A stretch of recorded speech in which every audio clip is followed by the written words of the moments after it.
the Portfolio Committee on Defense and Military Veterans to consider to receive a briefing on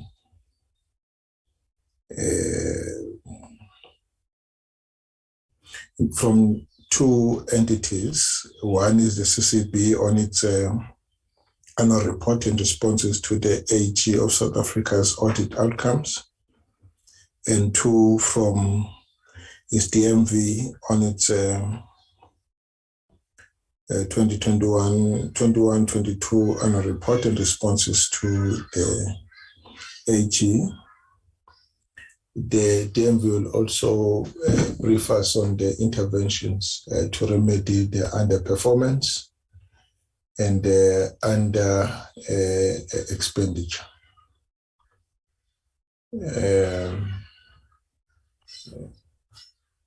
And then we'll then deal with the correspondence. In fact, I'm tabling the correspondence from the Office of the Auditor General. The meeting will decide what it wants to do with it. And then lastly, we consider and adopt the minutes. Without much ado, let me check if there are any apologies. Brian? Chair, we have an apology from the Minister who is unavailable. The Minister is abroad on official business. We also have an apology from Honorable Mthembu, who was unable to attend due to ill health. Thank you, Chair. Okay.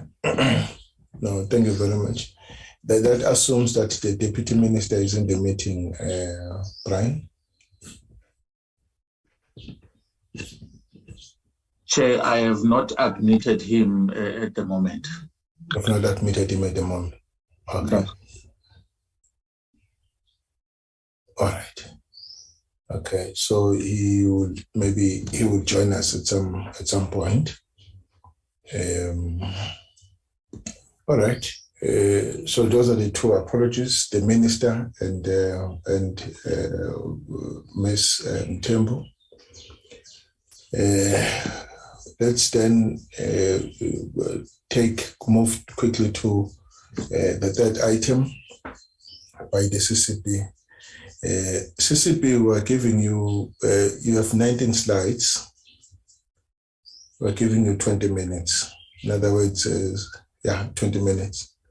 The time now is 10:02. So at 10:22, I stop you. But I will start with the chair of the board with his remarks within the 20 minutes, and then ask the CFO to take us through. Over to you, colleagues from the CCB. Thank you, Honorable Chair. Let me also thank the honorable members of the committee. Chair, for the past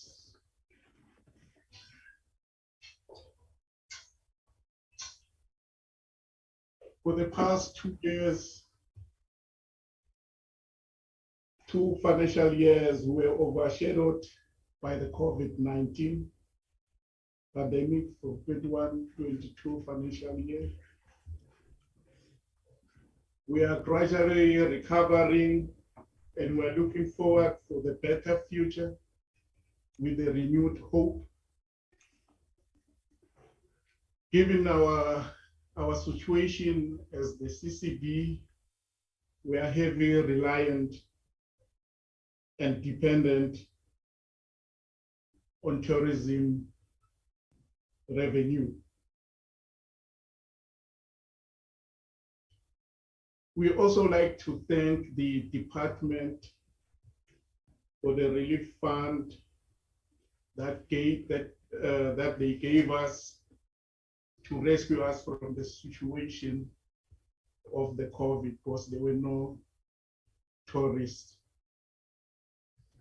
coming to the castle. As I've earlier said, Your Honor, that we are solely reliant on the tourism revenue. I would also like to say we are also grateful from the Defense Works formation from the Western Cape and the Army Support Base Western Cape on the day-to-day maintenance that they are doing in the castle. And we hope that we'll keep the castle in good shape. Honorable Chair and the members of the committee, with the short briefing that I've given, I will ask the CEO of the Castle Control Board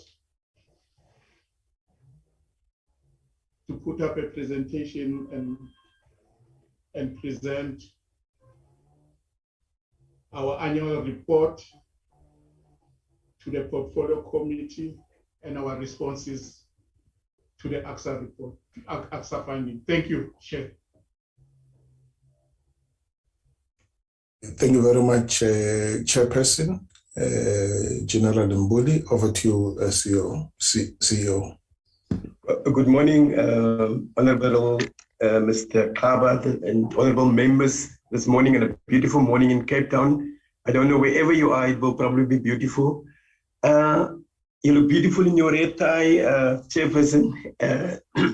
So thank you for this support of this committee, and thank you also to General Mbuli for that brief and nice introduction. We are represented here by General Mbuli, the Chairperson, Ms. Adri Achenbach, a board member, and the CFO, Mr. Mandlan Gewu, who you wrongly introduced as me, who is going to present, but he is in the background. Whenever there's a dangerous figure, financial figure that somebody asks, he will be able to step in. It is 7 minutes past, Chairperson, so I will flight this presentation very quickly and really zoom in on the issues that confronted us during the past year, which was very much the year of recovery and bounce back, as the Chairperson has introduced us. Now, Chairperson, I can't see whether you can see the presentation, but is it fine from your side? It is visible. Okay, I'll put it in presentation mode and run through it, Chairperson. Thank you. So, on the second slide, we look at the castle as it was standing there 367 years ago and still standing. And very much the symbolism that's caught up in this thing is one of colonialism, the Dutch East Indian Company, enslavement, oppression, armed oppression, the land dispossession, cultural genocide, etc. So our task, and Chairperson, I can't believe this is my 10th annual report that I'm involved in, and it is zipped away like this. So in a sense, it's also a decade of transformational or decolonial work that we present as a board here. We will touch on some of it. We perhaps need a separate briefing. We have more time to speak about those colonial works. It is now decolonial works that's now, I think, recognized globally on the African continent. In South Africa, a month ago, we presented at the SAMA, South African Museum Association conference, and people were really in awe what we could do, what people think could never be touched. So yes, the past year was a year of recovery, and it was, in a sense, a year also of where we still grappled with the aftermath of COVID-19. But I really must commend the board and my team for what they achieved in this year. At the beginning of the year, one of the museums in the right-hand corner of the picture said you, the Cape Heritage Museum, won an award from the National Heritage Council.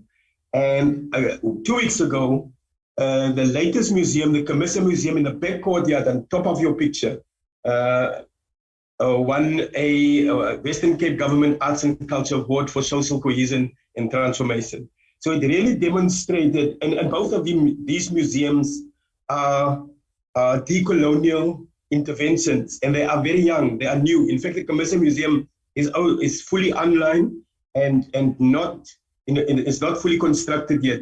To already have this national recognition, the global recognition will definitely follow, Chair. Then the next page, perhaps, it was on the Sunday Times on the 30th of March. In fact, yes, exactly at the end of this financial year that we're reporting on the front page of the Cape Times, it's a massive installation on the grass parking area, the corner of Castle, or what they call Buitekant and Darling Streets. And it's 118 real-size graves that you can't see from when you drive past, but you can see it from the top of the Leerdam Bastion. It spells out the word justice. And it's the injustices of all the people who were tortured and died under apartheid. Steve Biko, Imam Maroon, Neil Eggert, all of the known people who either, according to the media official reports, slipped on a bar of soap, who killed themselves, etc. And two of those graves, Imam Maroon's grave and what is the other one? Ahmad Timo, both of the inquests are now open, have been opened.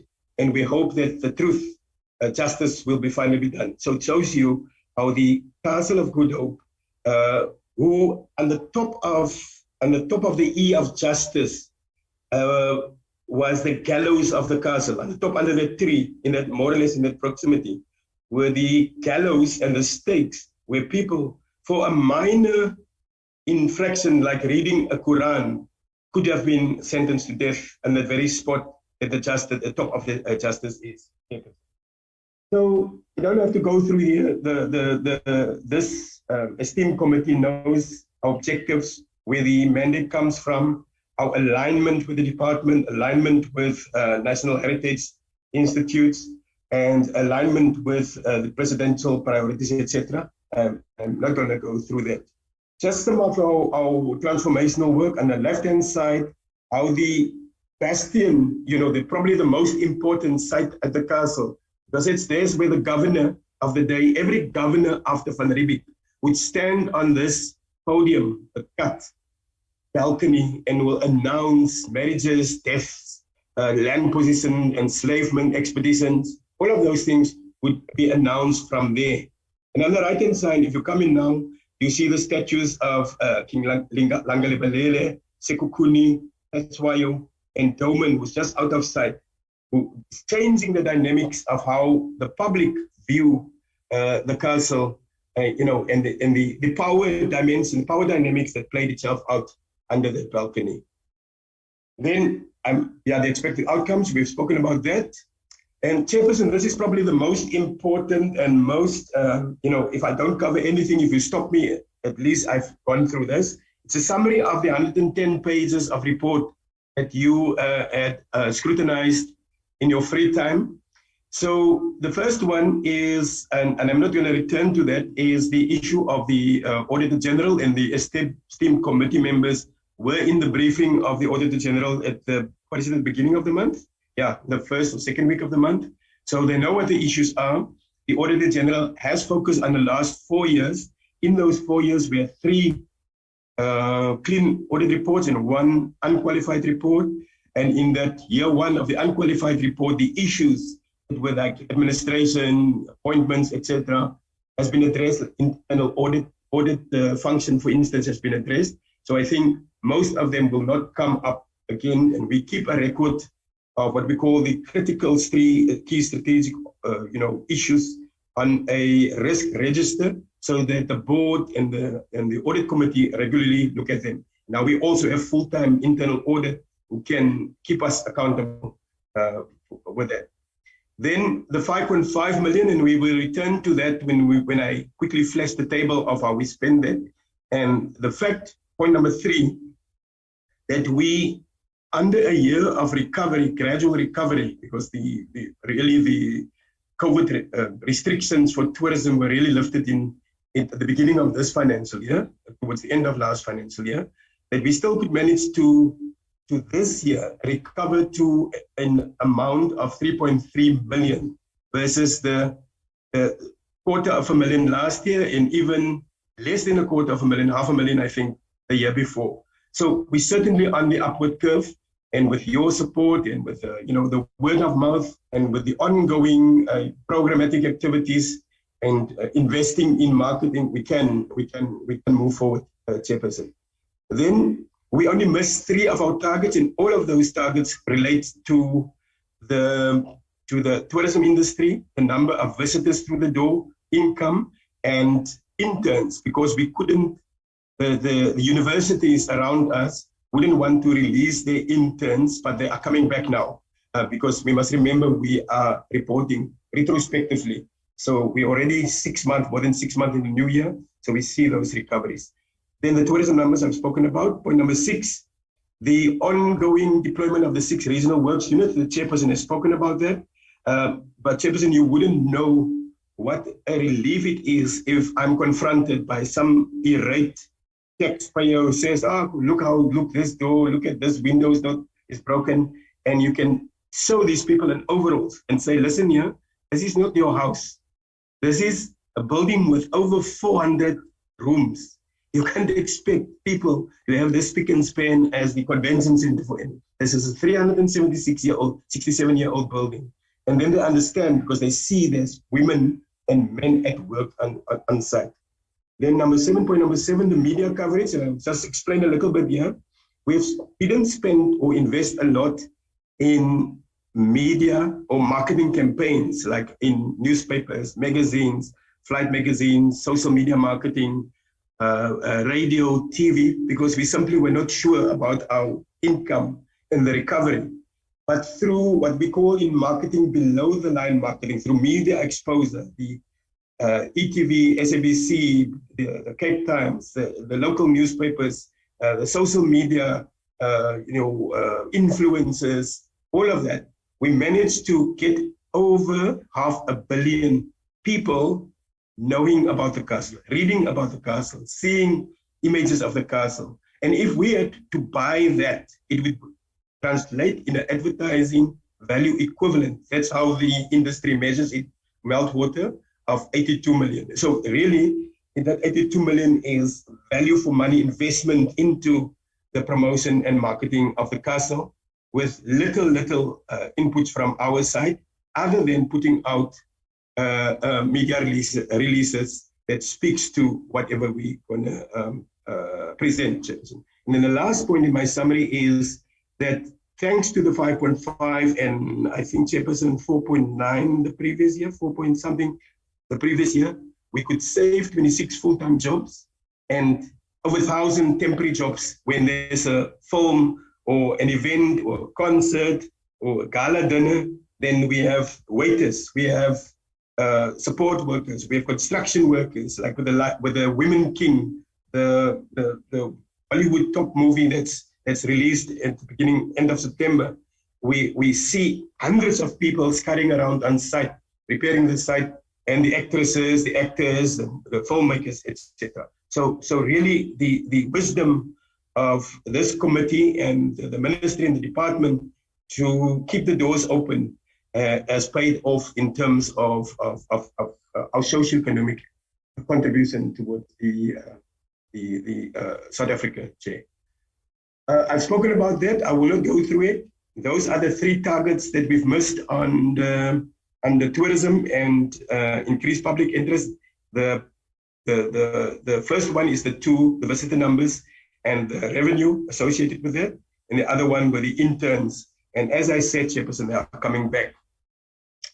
Then just how we spend that, as you can see, most of our expenditure went into our administration, our salaries, our contracts, our keeping the lights on, the gardening workers, etc. And the figure was skewed because we took on the board, thankfully took on the 8 contract workers who, when the contract of the company who cleaned the castle ended the board to go what I now believe is a wise decision to give them temporary relief and to have them on contract file. And on Friday, when the board deliberate on the structure, we will again review the contracts, the chairperson. But for relevance here is the last column where we said what was the budget, what did we spend from the budget, and what were the savings. So in the far right-hand corner, you could see because of the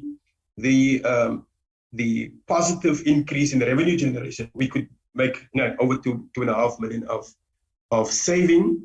And the CFO, who is online, has already informed Treasury that written to Treasury that we want to retain the surplus, and that will also perhaps relieve the burden on the department in terms of the support, if any, coming from them. Then just revenue. This is our income generation, the 3.3 that I was talking about, Chairperson. If you look at how we did last year, 750,000, and how we did this year, and in your far to right-hand corners, the 5.5 in the second column from the right, the 5.5 from the department certainly paid off a lot. So human resources, I just want to point out one thing, Chairperson, bullet number 3, our employment equity of the full-time. If we exclude the gardening workers, 8 gardening workers, then African females, we have 4, colored females 5, African males 5, colored males 3, white males 2, and 1 disabled African female. And the gardening workers were the the contract workers are all African males, Chairperson. And we spent 4.7 million on wages and salaries, and no bonuses, Chairperson. There's some of the events. This is military veteran, 2 of the military veterans who fought with Chris Hani in the Wankie battle in what was then called Rhodesia, Zimbabwe, and at the book launch of Tata Willie, General Willie in the middle, one of the generals who fought in there, and on the left-hand side, General James April was also in that battle. I'm not going to speak to that. I've spoken to the 5.5. This is just one of the museums, the Cape Heritage Museum, with the Czechoslovakian ambassador at the UN standing with his family in there. Then I've addressed most of the BRR issues when I spoke about the Auditor General. There's a new boat that's been donated to us. The only thing is that we need the proper briefing with the minister, because since Minister Mapisa Nkula left for the speaker, we haven't had a complete briefing of handover, and we will talk to about the board, composition of the board, safety and security, the fencing, etc., at a later stage. Just one of the installations, the original shoreline of Cape Town. Many Cape Townians can't believe that when they drive on Strand Street, they actually drive in the water. When you drive up to Parliament, you drive in the water. So that's the original mark of the service. So in conclusion, Chairperson, we want to build and thank this committee for the unwavering support, especially over the past 18 months. More than 18 now, maybe 20, 22 months. And thank you for serving those jobs. And with additional nominal support, very nominal, and you can see we are at 3.3 now, we will be able to take the transformation drive to a higher level. This is the second, the award that we won last week for social cohesion from the Western Cape government. And I want to thank you with a wonderful painting one of the artists, in-house artists, has done about the castle from the front. And Koska Kulu, thank you very much. Yes. Colleagues, this is the presentation from the from the CCB. Ordinarily, it's with clean audit and the manner in which they handle the state funds and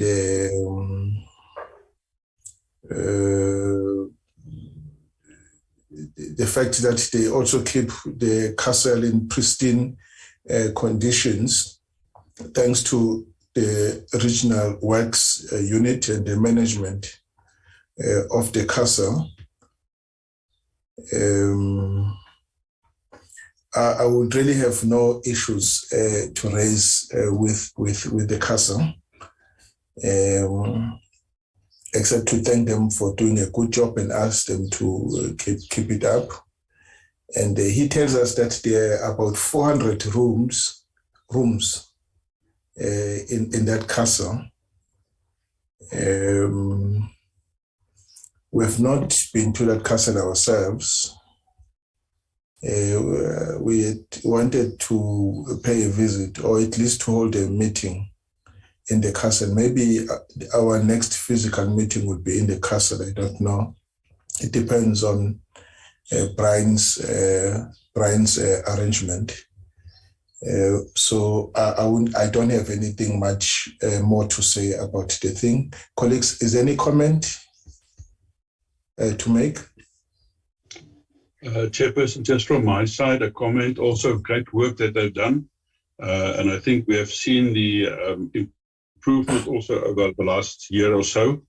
I've attended a few functions of military units and commemorations there, and it is really, really good. The only thing is they must just please make sure that the grounds are properly maintained.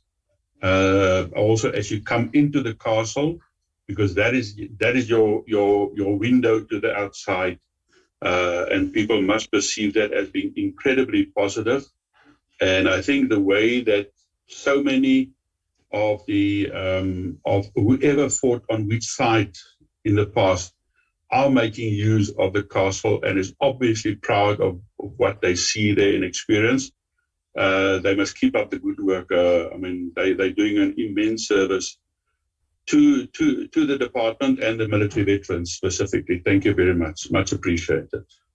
Thank you very much, Mr. Murray. Mr. Shelembe. Thank you very much, Chairperson. My gadget is giving me time to do. Chair, one must first, appreciate, the work being done by, the Council Control Board.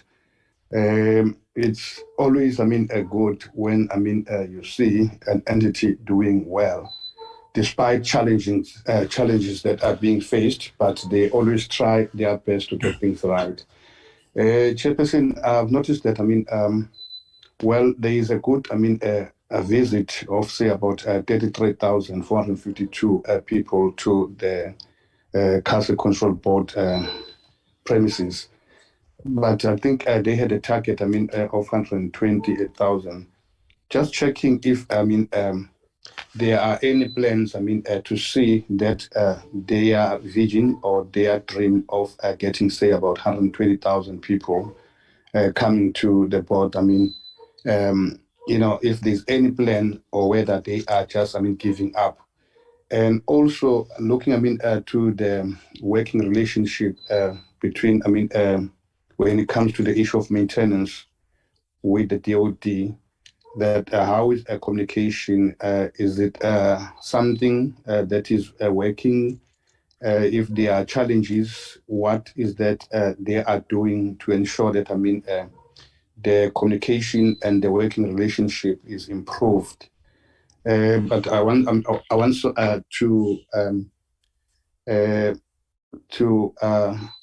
support, what's been said by Honorable Marie, that I don't know what's you, Chair, that we need a visit to that building. It's unfortunate that now we have, say, about 15 months in our term of office. We have been saying that we'll go and see. But I think it's better that we go and see it ourselves, and then we know, especially you as a chairperson, unless if maybe you have visited a place, alone. But Chair, if that can be made possible, that we visit that. It's not far, it's in Cape Town, but we can't afford to go there. I think to them it's like that we do not take, their job seriously, whereas they are producing a very, very good, production in that department. Thank you very much, Chairperson. Thank you very much, Mr. Shelembe. Mr. Thabo Mutle.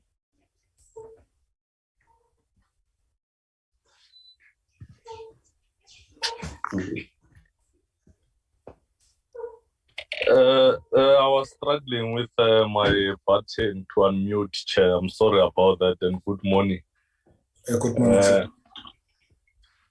I've got just a concern, but let me take this opportunity, Chair, to actually follow suit and acknowledge and congratulate CCB for the continuous excellent work that they put in to ensure that they get a clean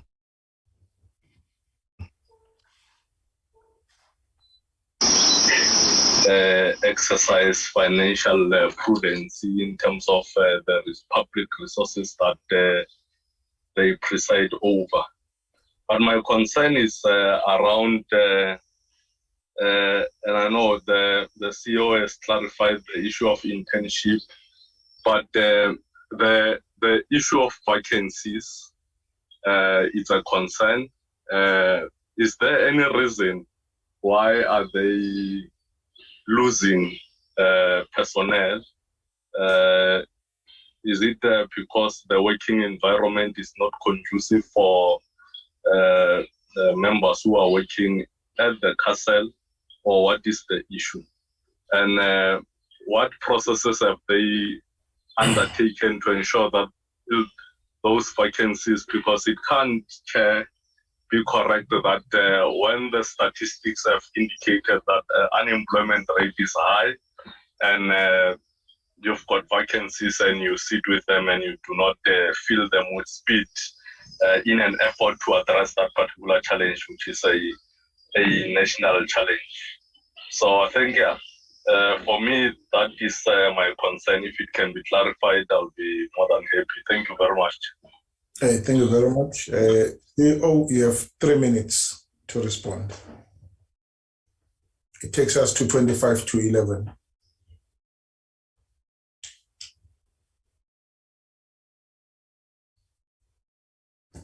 CEO? Right, I'm unmuted now, Chairperson there? Yes, you are. Yes. Honorable Maria Shelembe Mumutle, thank you so much for those very poignant questions, and I'll take the compliments even with higher regard. Thank you so much for that. Let me start with the difficult one at the bottom.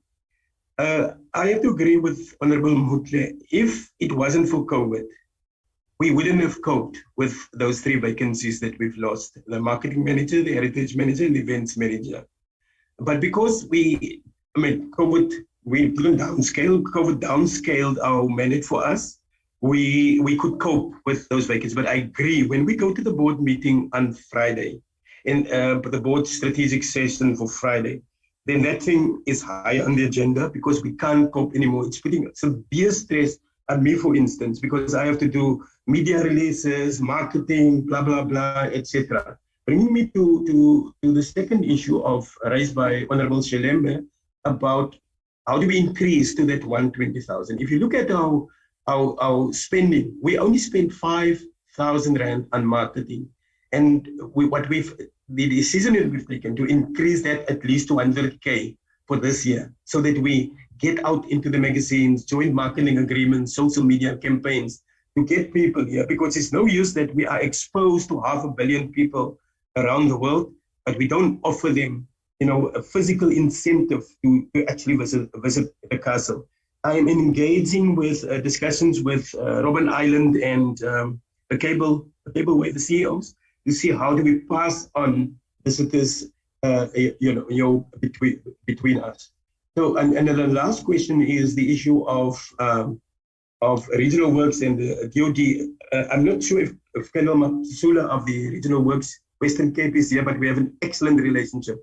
He sits on the board as an ex-official member, and his staff sergeant that's in, heading this team can knock on my door anytime. So the communication is absolutely open. So thank you so much, and I really appreciate the positive feedback. The board chairperson is here, other staff members are here. It's all about teamwork and the unwavering support that this committee under your leadership, chairperson, is giving to us. Thank you. Thank you very much, CEO. You can see I'm rushing you. I'm rushing you because good news is no news at all. So thank you very much. Let me thank the board. The chair will convey our appreciation for the good work that you are doing. You must also thank the department for the support it gave you during the difficult times. It did not been because of the support that they gave you, the relief fund that they gave you. You wouldn't have survived the 2 years of COVID. Thank you very much for that. The DM, you are in the meeting. Your last word, sir. Chairperson, maybe just before the DM, can I just make a suggestion? In the previous term, we had 1 or 2 portfolio committee meetings in the castle. So maybe that's an idea, especially if we want to go and see and they want to show us around.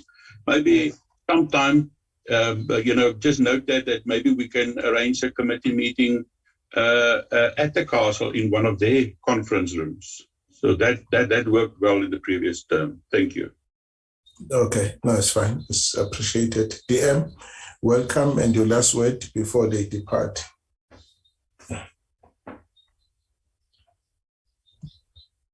Honorable Chair and honorable members, with respect to the Council Control Board's annual report and performance information, I think the observations and comments of the members of the committee are sufficient for me. What, of course, serves as a background to the performance of the Council in the year under review is the downturn of visitors to the Council as a result of the COVID pandemic, which according to their report was down by 250%. So with that low utilization by the Council, the performance, I think it's appreciated, because in our view that they were still able to over-collect as far as the revenue that they projected, the estimates of the revenue they projected to collect. I think it's commendable. But in the interest of time, Chair, I think the comments of the committee members are sufficient. Thank you very much. Thank you very much, DM. General Mbuli and the team, once again, your work is appreciated. You are free to leave at any time when you wish to take leave. We can now move to the next item. Thanks. The next item, thanks. The next item is DMV, briefing by the DMV.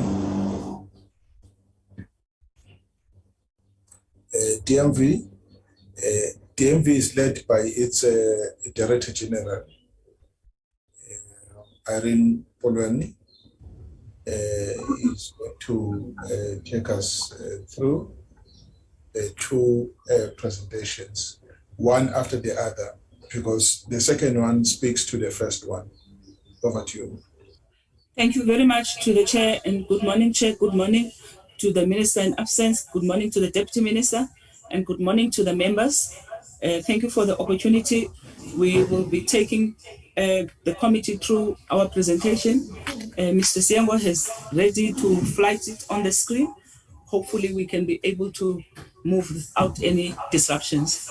Thank you, Chairperson.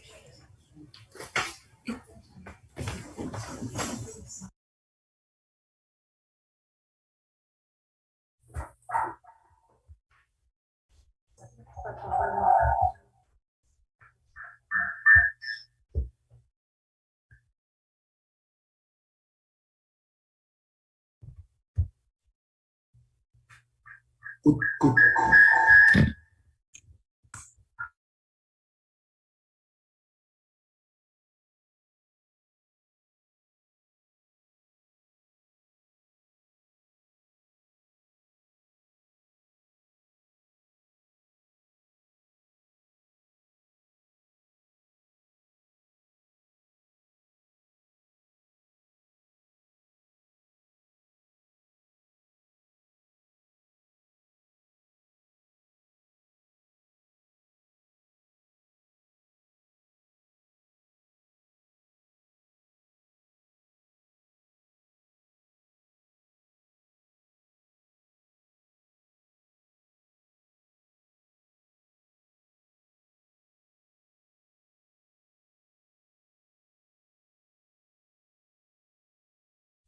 I mean, you have been quiet for about 2 minutes now. What's the problem?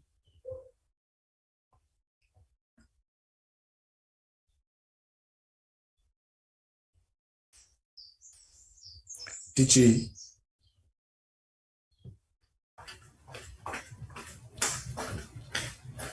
Chairperson, I think he might have unmute. Okay. Okay.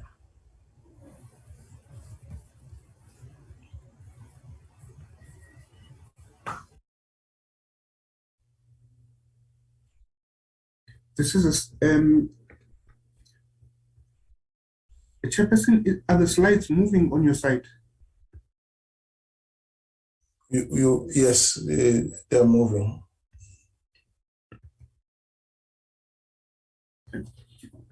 Okay, this is just a summary in terms of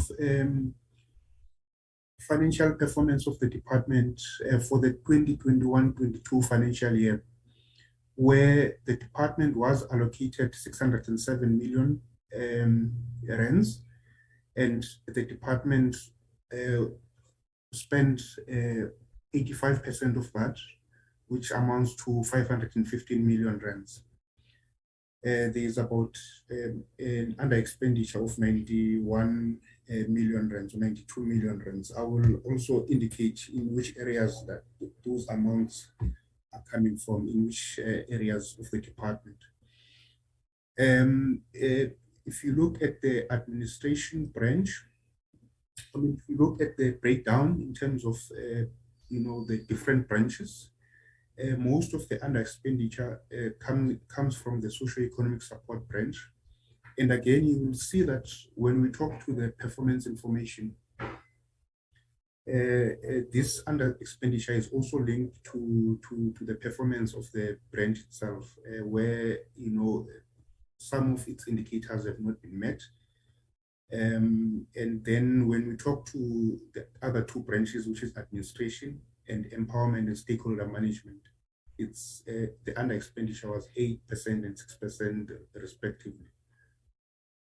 And then when we talk then just overall summary in terms of the audit findings, this is a summary where the department received an unqualified audit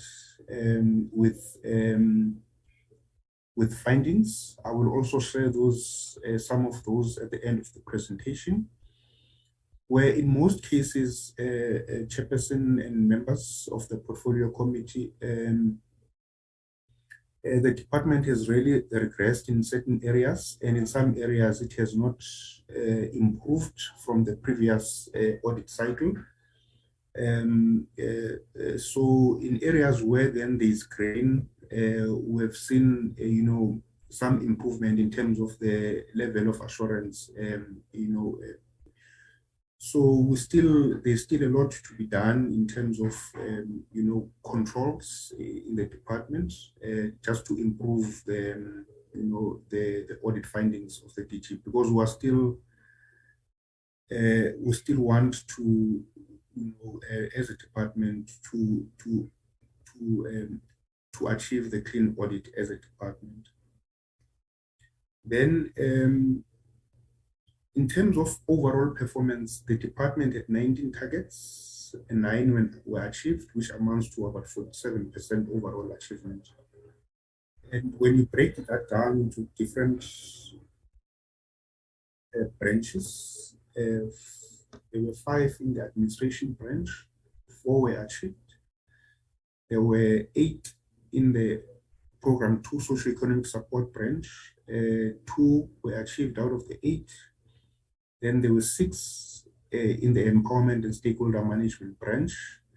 3 of those were achieved, which amounted to about 50% of the performance. And then what we have done also here, we've tried to report in terms of the specific targets, and we've tried to link these targets to just how the department contributes to the overall government priorities, and also contributes to the to the minister's priority. So 3,711 bursaries were provided to military veterans and their dependents, and 2,920 of those were from basic education and 791 tertiary education. 2,442 military veterans were approved for training and skills development, and 555 military veterans were also authorized in the year under review for access to healthcare. And that brings now the total number of military veterans who are authorized to access healthcare at any given point in time to 19,100. And 488 were then approved or received counseling. And then this is a breakdown in terms of housing, where 71 houses, newly built houses, and in these provinces, in 5 provinces were built in the year under review, and most of those were built in Gauteng. And then compensation, 120 military veterans received compensation during the year under review. Then, of course, with pension, we had committed that we are going to get the pension benefit policy approved. It was only endorsed, I think, around April this financial year, through the presidential testing process. And now we were then, Treasury recommended then that we develop regulations before we actually pay or implement the policy. So we are in that process now, where we were busy with that. And we have assisted 467 military veterans and families with burial support. And then, Chair, then in terms of the HR environment, the department has 169 posts in the approved establishment, the one that was approved in 2010. And over and above that, we have about 48 additional contract workers, in the establishment. And the vacancy rate currently in the department, or as at end of March or end of the year, financial year under review, was 24%, which is end of March 2022. And what we've done in terms of improvement here, as much as we've advertised most of the positions, especially the senior management positions and some middle management positions, we've advertised them. In other cases, shortlisted them, and those that require the intervention of the executive authority, we've sent the files through to the executive authority for the process to be completed. We have improved in terms of the reducing the number of contract workers. I think in the other previous financial year, 2020-21, we had about 70 contract workers, and that number has now gone down to about 48 posts. And we continue to target, especially the lower level positions where we advertise them internally so that we are able then to absorb, the contract workers. And then I think this is just the stats in terms of the different areas. You begin to see that administration has most staff members. The anomaly in the department is that where most benefits are in program 2, which is socio-economic support, we have very few officials in that environment. I think which perhaps might even contribute to the fact that this particular branch is struggling to deliver on what is expected. And these are just, posts of vacancy rates at different levels, where you begin to see that vacancy rate is higher at a lower level, followed by a senior or middle to senior management level. And most of the contract workers are sitting at an administrative administrative office workers. And then this is just again at an SMS level. Currently, we have 6 vacant posts. That is the 2 DDGs I spoke to, the 2 chief directors, and also 2 directors, which amounts to 6 vacant posts. And all those posts have been advertised. As I indicated, the files have been consolidated and sent to the ministry for further processing. Perhaps I think it's important here that we just share in terms of the high level. I'll not take long here. It's just some of the issues that have been raised by AG. These are the issues. Some of these issues have been resolved during the audit process. Most of these, the greens are areas where we have implemented the issues that were raised by AG. There were about 100 issues that were raised by AG, and we have implemented 54, and 46 of those are still in progress. And the managers responsible for these areas have been tasked then to put up an audit action plan, which we are monitoring as a department. I think it's also part of the document that we share in terms of the issues and what the responses from the managers. I must indicate also, Chairperson, that what also the department has improved on in terms of in 2020-21 financial year, the department had about 119 million rands of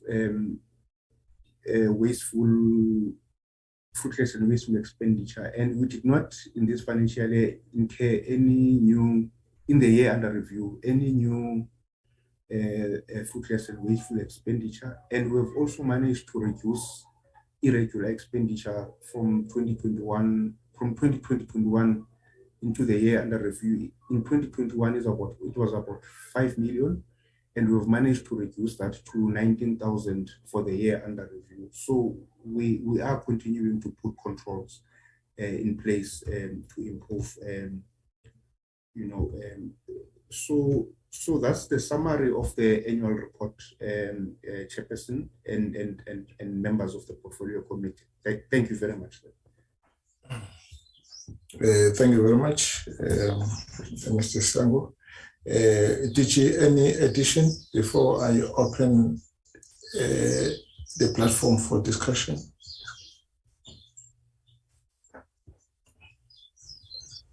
Thank you very much, Chairperson. I think my colleague has indicated the areas that we needed to put more emphasis as a department on. I think he mentioned, and I think the Chairperson also added on to the issues of the vacant positions on the strategic areas. For an example, our SES component has got a challenge there. We have a chief director that has been advertised. The adverts and all the documents are sitting with the office, of course, of the deputy minister. Since the adverts were compiled and all the documents and the applicants were sent through, we have not received any response up until to date. The legal, I think, is another crucial area that we're challenged with. The deputy director, we finalized all the processes and they were submitted to the office of the deputy minister on the 22nd of September. The legal director was also submitted to that same office on the 19th of August 2022. We do understand that the area of the director and the deputy director is the area that is always dealt with by the DG, but we felt that we need to reach out to inform the ministry about what we have done. But the applications are still sitting with them to date. The DDG socio-economic is also sitting in that office from the 14th of June 2022. It was not found at some stage and we resubmitted on the 3rd of August 2022. And I think there was a challenge that those boxes were not found again. And we resubmitted the 2 DDG positions lastly in September, the last day of September. So we are hopeful that the ministry is going to be able to attend to all those positions. They are critical. The chief director says socio-economic support and the DDG are most crucial for us to be able to deliver on the benefits, as we are tasked to deal with the pension benefit, which is also a challenge to date. The submissions were also sent through to the ministry for their indulgence so that they can be able to invite us to present. That submission left our offices on the 11th of July, and the policy was, of course, approved by the Deputy President on the 26th of April. And we have received the letter of concurrence from Treasury in terms of developing the regulations, and we have already done that. We're just awaiting the audience from the ministry. We would like to ensure that those documents that we have sent to the ministry in relation to the positions are brought back to us, the latest, at least if we can, before the end of October, so that we can prepare the next processes that are going towards interviewing the candidates, and the latest that we can be able to appoint those candidates and fill in those positions in the departments in terms of warm bodies. Due to the processes that are taking too slow, we wanted to make sure that before we close, those processes are concluded. With regards, I think, in addition to the issue of audit, the audit committee, again, the documents have been sent to the office of the deputy minister to ensure that they assist us, and we have concurrence, as the act is very clear that the appointment of the external audit committee must be dealt with by the Director General and in concurrence with the ministry. We have sent the documents, and the pile of applications are sitting in the office of the Deputy Minister, and we have not received. And we are going to have a challenge while we're doing our turnaround strategy for the audit. Lastly, Chairperson, to add on some of the meat in terms of the audit outcomes. The audit outcomes indeed are done by the auditors in the manner that is subjected to their audit rules and regulations. The department indeed has received an unqualified audit opinion, and all audit exercises were done within the department with the managers. And the area that was audited was SES, the Socio-Economic Support Branch. And to date, Chairperson, I think it's also important that we share that we received an unqualified audit opinion with findings. One of our findings, which was a matter of emphasis, was the ZIL matter, which to date the judgment has been heard and the resolution was set aside in the last Friday. And we, as a department, were quite relieved that has happened. I thank you, Chairperson. Just give us a brief background on the ZIL thing that ended up in court with the judgment setting aside the contract. Or what was it about, and what are the implications of that going forward?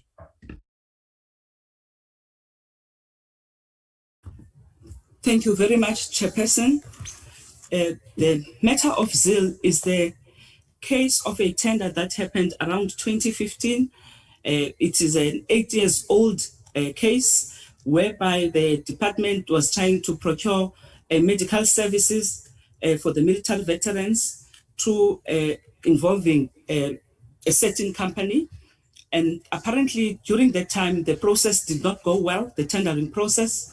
And the department, according to what is written in the Public Service Commission report, was asked to withdraw the tender. And it is mentioned there that the executive and the deputy minister was involved in asking the department to withdraw the tender. And in that debacle, there were challenges, and the company requested to be paid, and the department could not pay the company. And basically, the company took the department to court. And the matter has been sitting in court for plus minus 7 years to date. And the department has been working with the legal people from the Office of the Ministry of Defense and Military Veterans to assist us, as we had a challenge of not having a legal person at the time. To date, the legal advisor at the Office of the Minister sent through all the documentation and went to defend the matter in court. That's just in brief, and we can be able to afford the committee with the judgment that was released, as we were also waiting for the formal judgment to submit it to the ministry. Thank you very much, Chairperson. Okay. And then once again, before I let the other colleagues pose their questions, last time there was an issue with one level 14 that an SMS member who had not signed the performance contract. I'm not too sure if you had signed the performance contract at the time. What is the situation like now?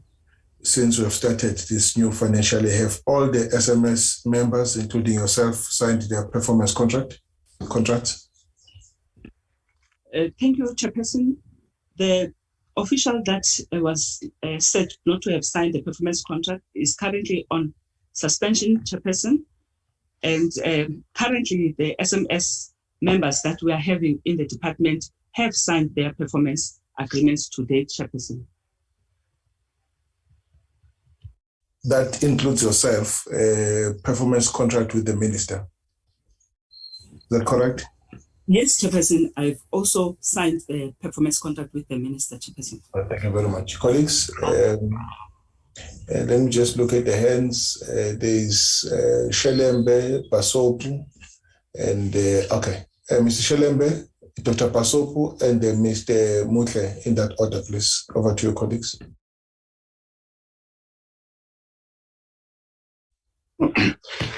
Thank you very much, Chairperson.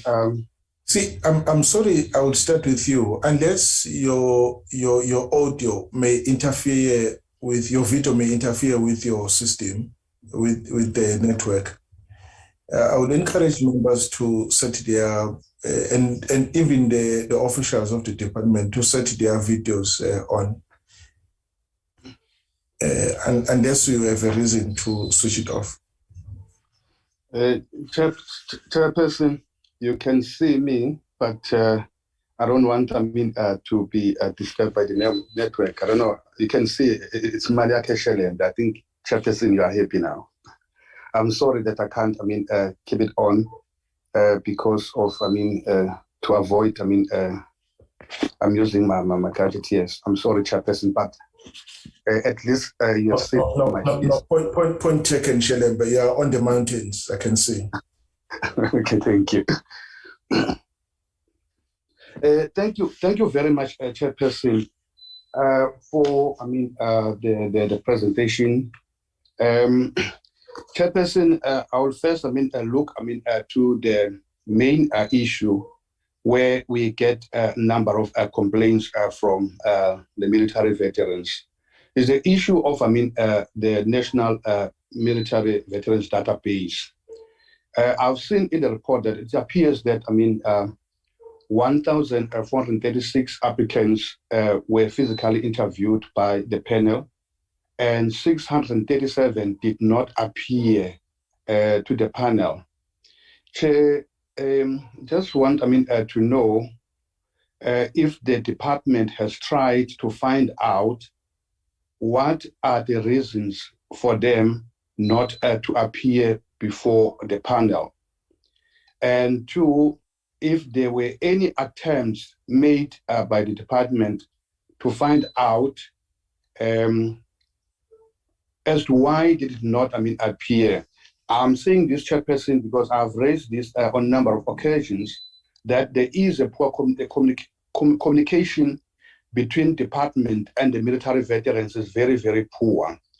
But in terms of the law, it is a must that the department must ensure that each and every member that makes an application to the department is conducted, is either a registered post or deliver, to the physical address that was given in the application. I will appreciate that because I can see some, failed, though I don't have the reasons why, they failed, why they were not taken. But I'm concerned about the 637 that did not appear. What are the reasons? Is it because there was a poor communication, they can't get them, or they just, that's the first question, Chairperson. Another thing, Chairperson, well, I can see that even the department is agreeing on the issue of, the challenge in the socio-economic services. As you can see now, even the performance is low by, say, 71 million. There's a difference.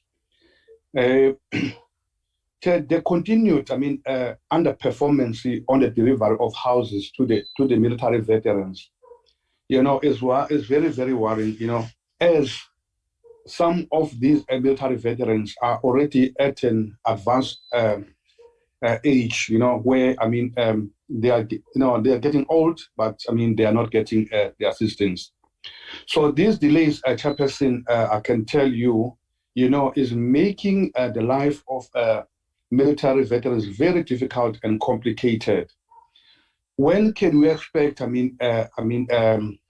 the better performance, in that area? Especially, as I'm saying now, I understand other issues where they need to finalize the issue of the policy, this and that. But looking to the issue of the houses, and what is that the department will be doing differently now to address, those challenges? The third one, Chairperson, is the issue of the internal audit committee. Well, I think the director, I think, has touched on that. But Chairperson, I would like, to know what are the main reasons for these members of the committee to resign? Because I can say now, well, it's clear that those two entities are dysfunctional. But what are the reasons for such resignation for these committees? Is it because of greener pastures or something else?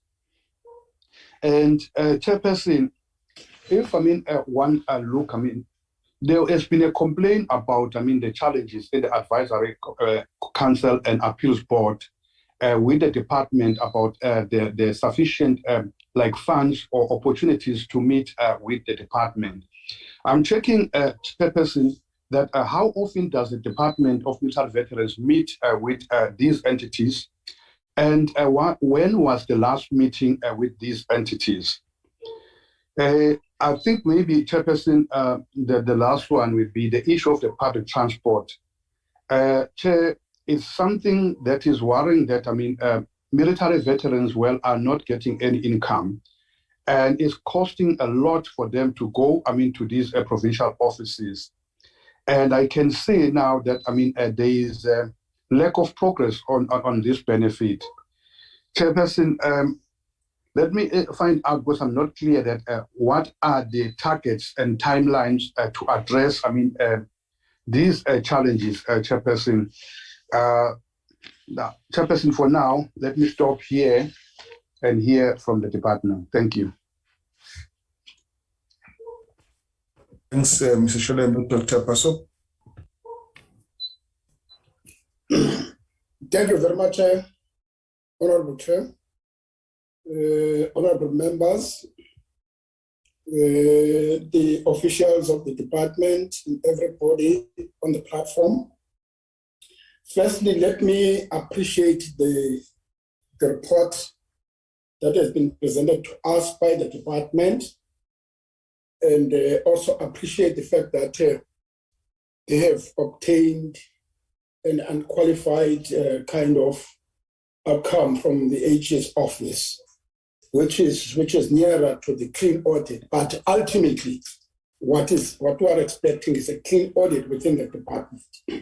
But having said that, I think I've got only two questions, Chair. The first one, in terms of the plans of the department, the department for the year 2021-22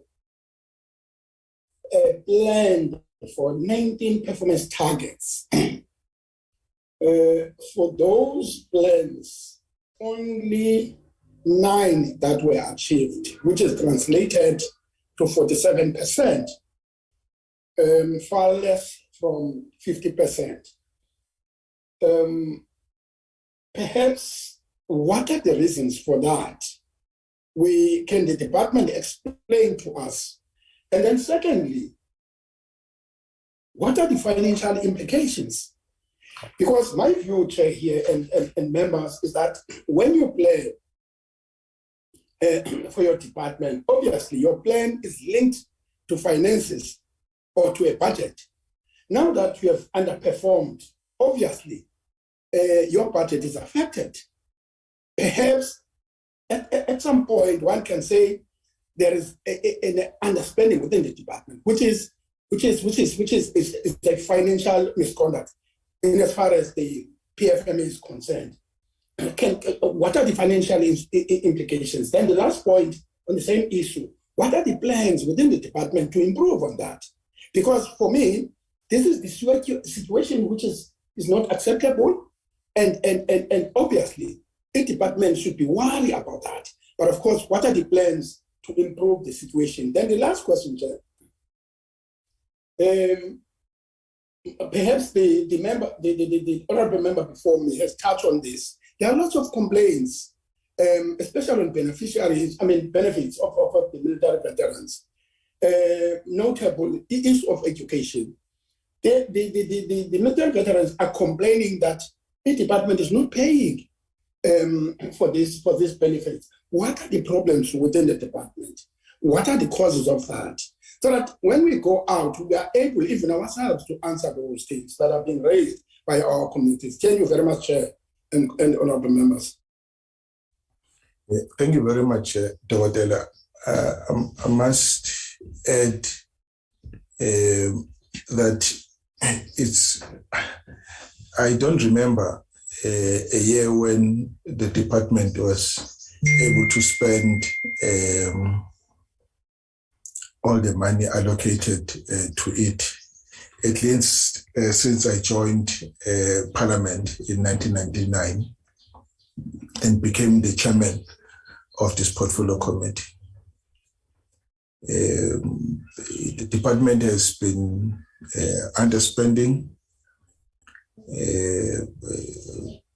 particularly against Program 2. Program 2 holds is where most benefits. Program 2 is where most benefits that are intended to support the military veterans sit. The department has been underspending, despite the fact that the military veterans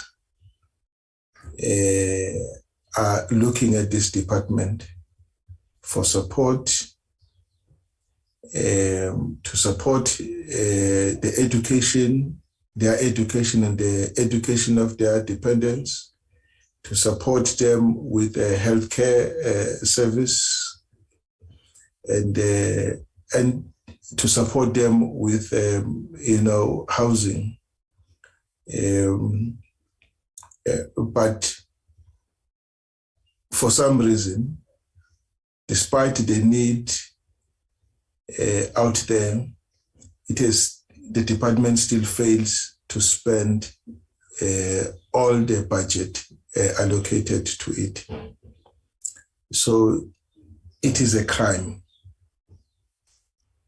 We're dealing with military veterans, majority of whom are living in conditions that require an urgent attention.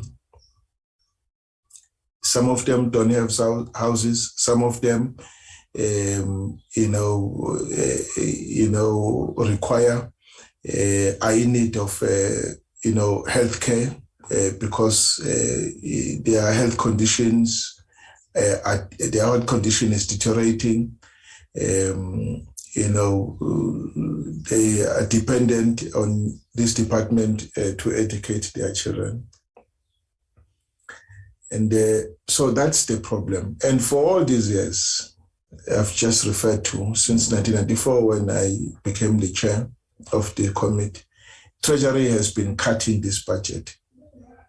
At some point, 2 million, at some point, 200 million, at some point, 100 million rand.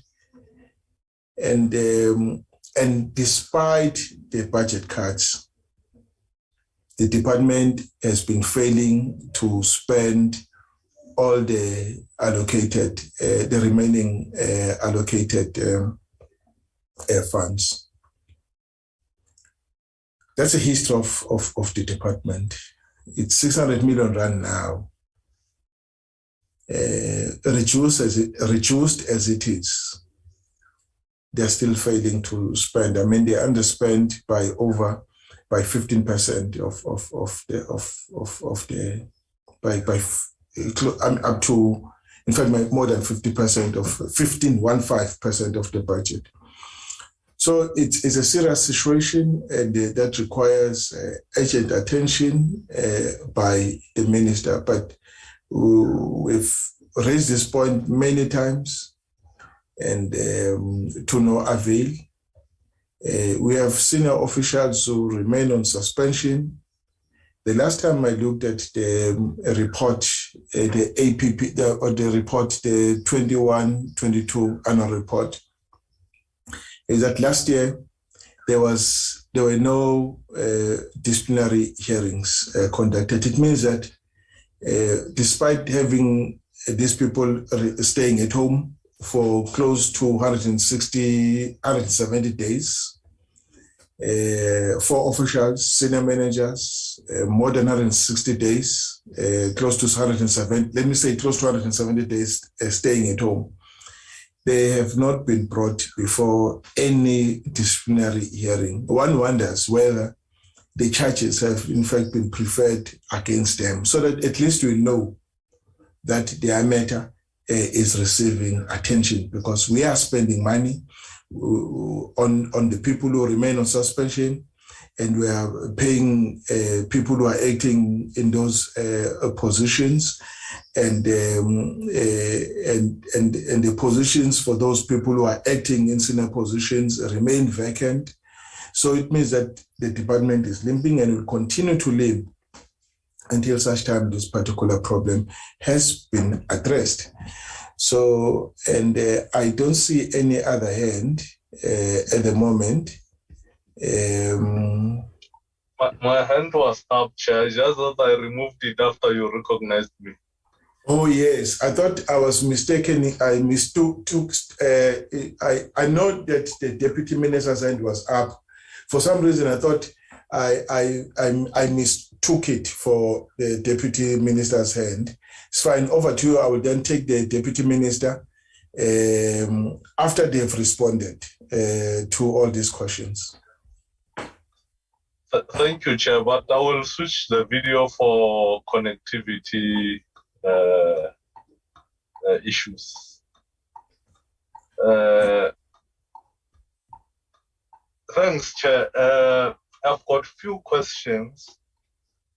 One is on the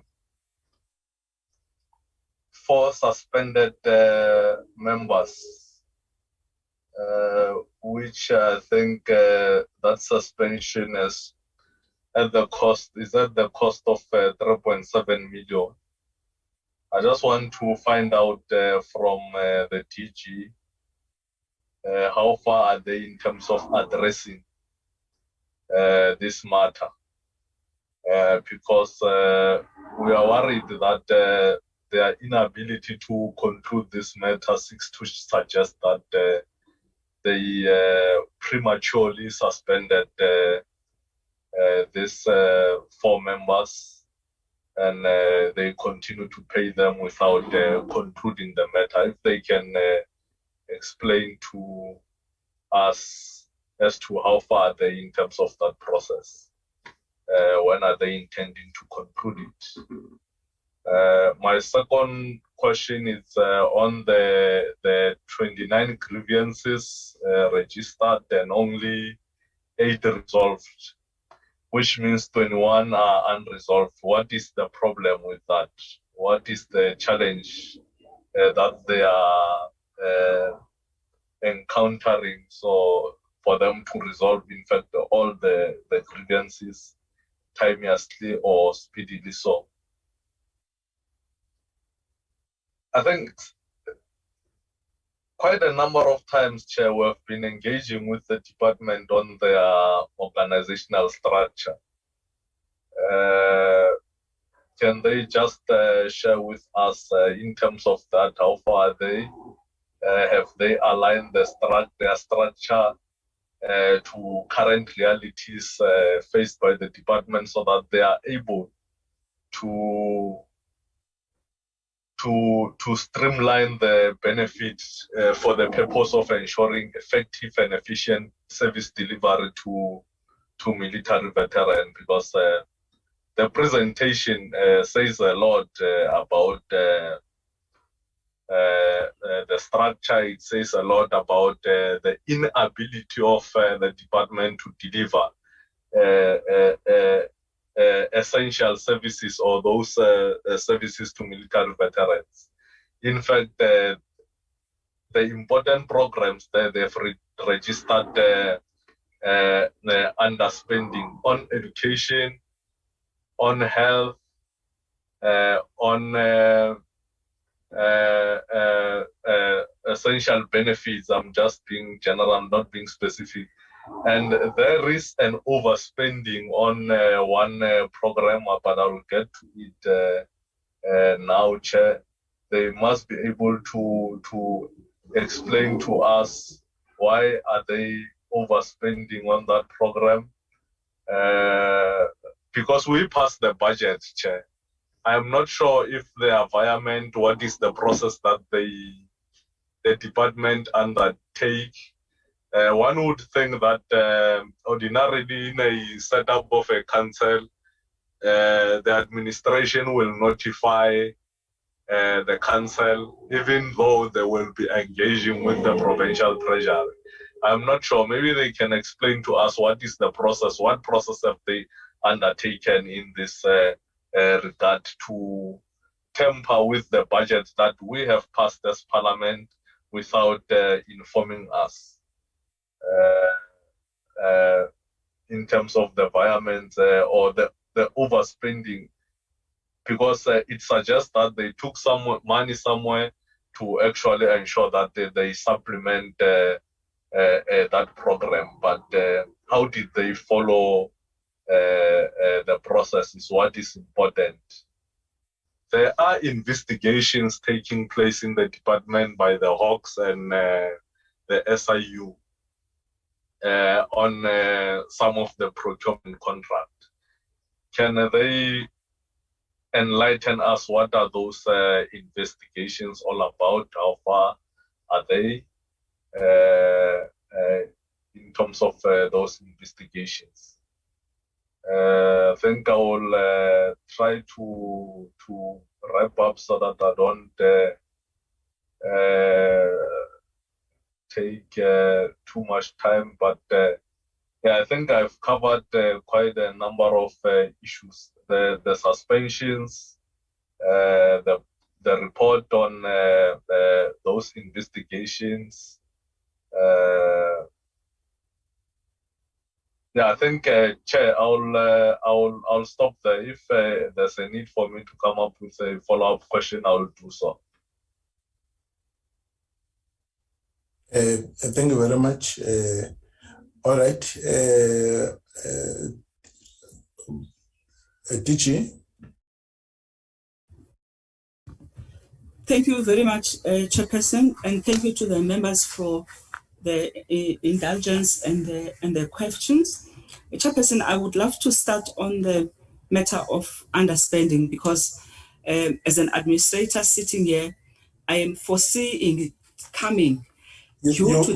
Sorry, apparently there is a presentation that you were meant to make on how you intend to link with under expenditure and performance.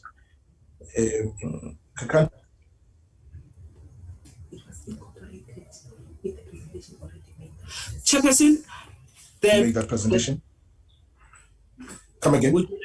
We did incorporate some of the in the previous presentation that was done by the colleague, Chairperson. Oh, so that was covered, eh? Okay, yes. You may as well deal with all the issues then. Thank you. Thanks. Chairperson, I do foresee an underspending, Chairperson, if we're looking at the picture of the pension and where we are today, where the documents and all the things are stuck in the office of the Deputy Minister, and we have budgeted for the pension, and we're intending to pay the pension in this financial year. If we're unable to unlock the processes that we are currently sitting with, we might foresee an underspending, and we might foresee a situation whereby the military veterans might not be paid in this financial year. And it is a very worrisome situation that we are faced with.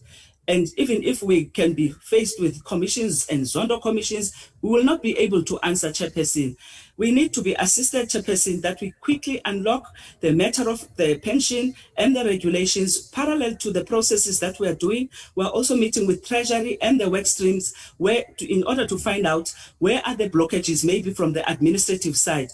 To date, from the administrative side, the regulation that was requested in the letter of the 2nd of June, that was written by Minister Godongwana to our minister, saying to us, we must develop the regulations. The regulations have been done, they've been packaged, and they've been, of course, the first point of call, they've been sitting within the office of the Deputy Minister. I think it's important for me to say, we are worried about that. Failure for us to pay will come again, result in the underspending. This is a kind of a situation that the department is sitting with.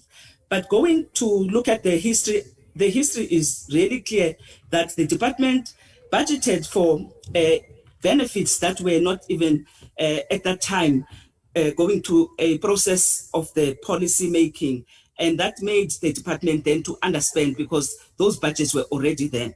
With this picture, I just want to share with the Chairperson, the members of the committee, to say an underspending is looming if we're unable to unlock the blockage of paying the pension. I said, let me touch on it. Again, Chairperson, the area of underspending is in the area of benefits, which we are trying to beef up with ensuring that we have the necessary capacity in terms of warm bodies and crucial appointments we are awaiting to finalize to ensure that there's warm bodies to do the work.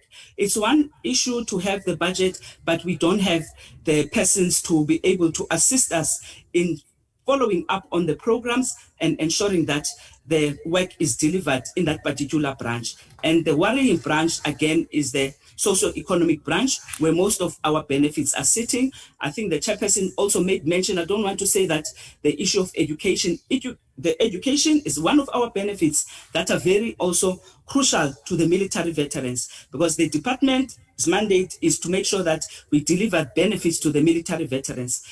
With regards to the payment there, Chairperson, I'm just clubbing the issue of underspending. We have, as a department, done a presentation to look at the balanced threshold of the monies that are paid to the learners. And we did present around April to the Deputy Minister on the new policy. And we also had concurrence with Treasury on the amounts and the budget. We sent the submission to the ministry. And I think the Deputy Minister made a mistake to say that it's an ex post facto. We have not paid on the new threshold, and our time is running out.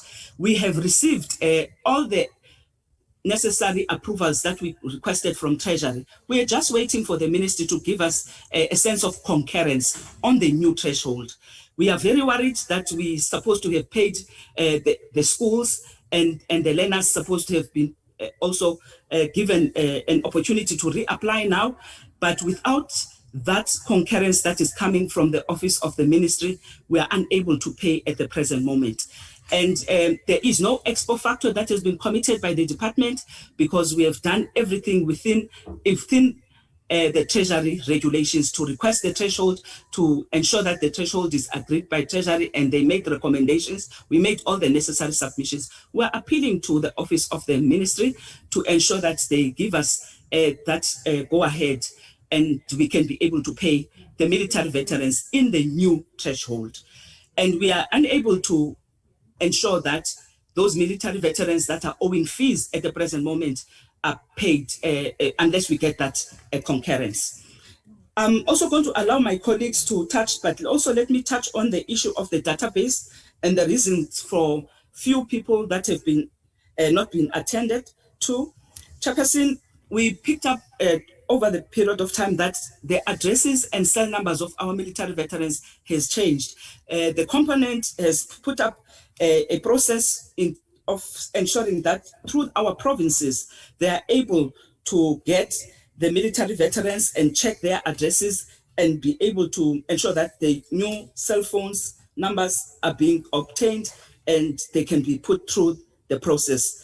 This process of changing of cell numbers, in some instances, it also affects the payments because some bank details are also changed. But the department is going to continue through the assistance of this branch to ensure that through our provinces, the staff goes to the areas and get in touch with the military veterans and update their information.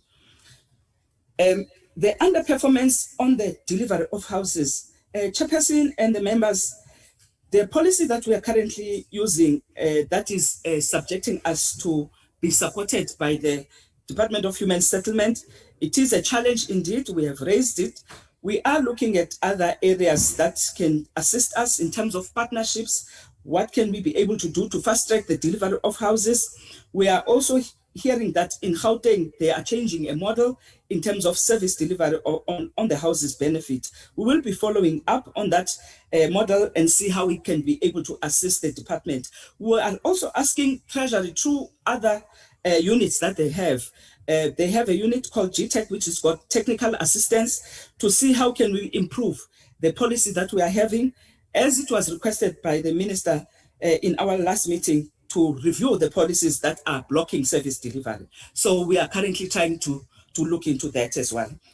Chairperson, on the internal audit, I think the chairperson, the member was talking maybe to the external audit that we had to resign.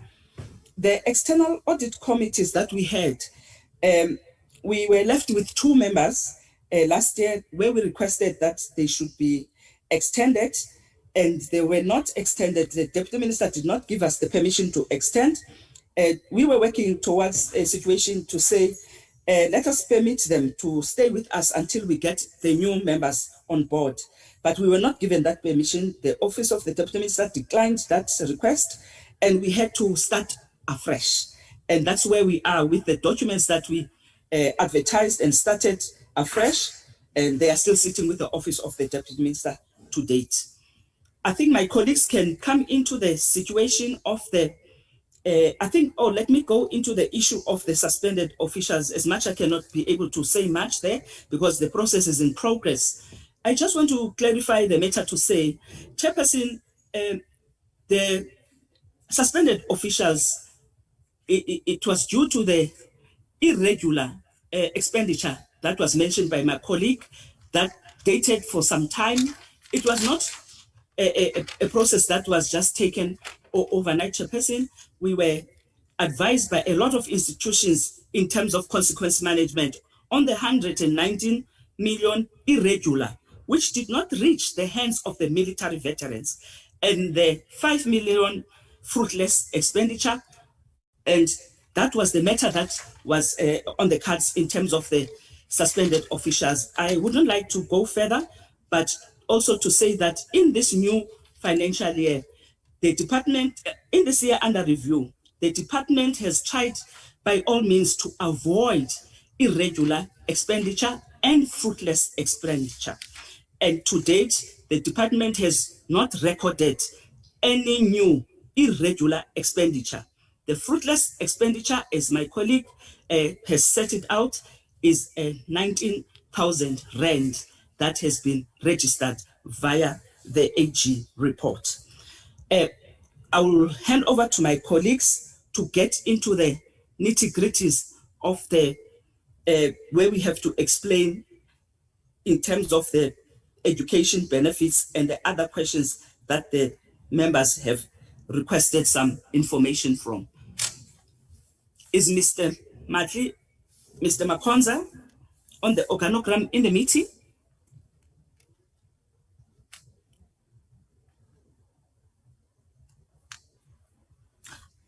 I don't seem to hear whether they're in the meeting or not. I will take the issue of the organogram, DG.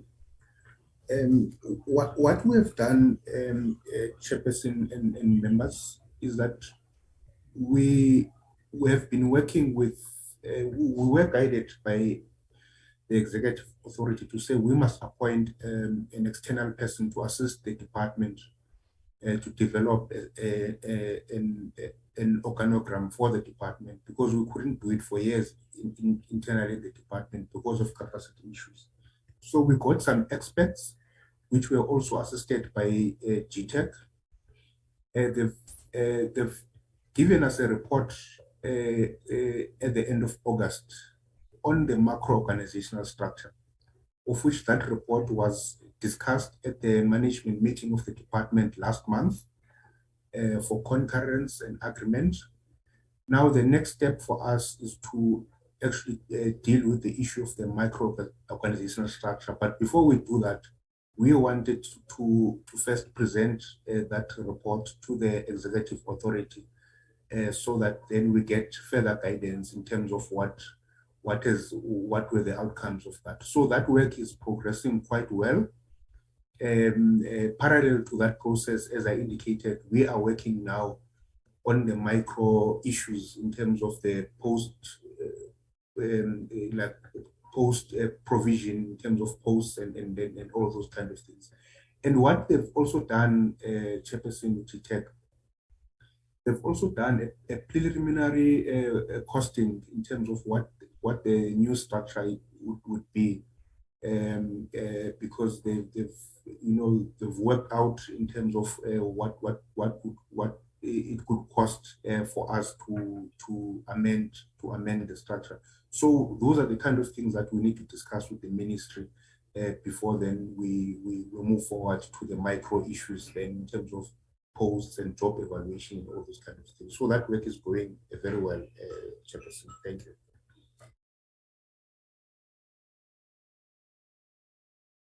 Chairperson, there was a question that was asked to us, when did we meet with our advisory council?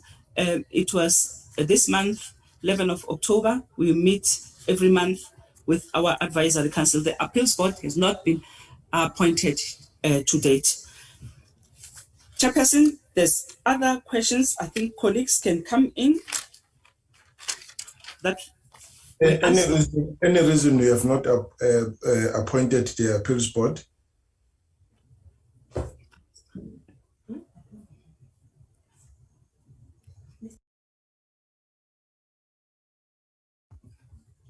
Chairperson, I will ask Mr. Siango on the details, but we did advertise. Mr. Siango, do you have the details of where the application?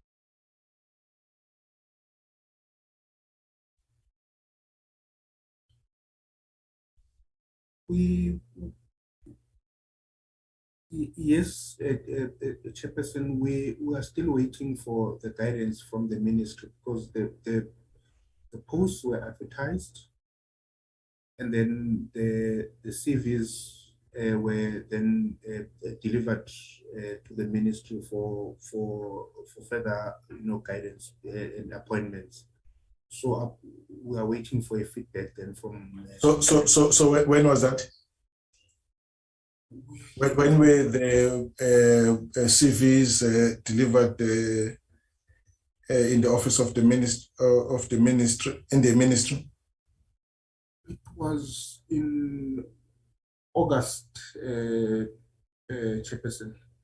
Okay, you may continue.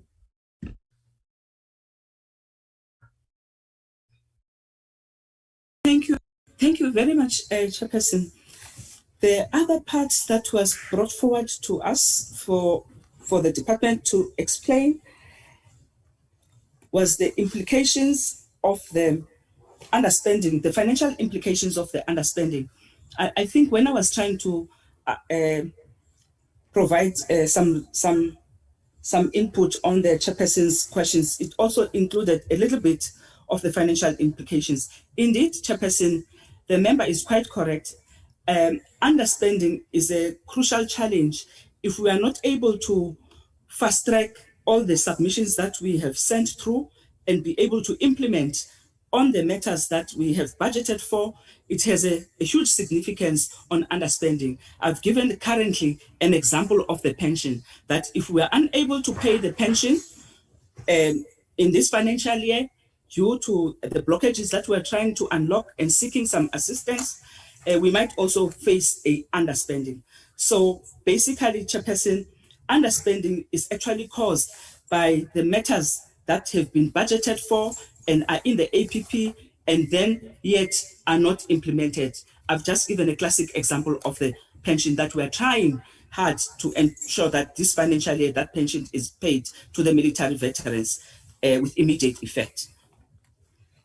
We can move to there was a question talking to, I think, the suspension and the disciplinary hearings in detail.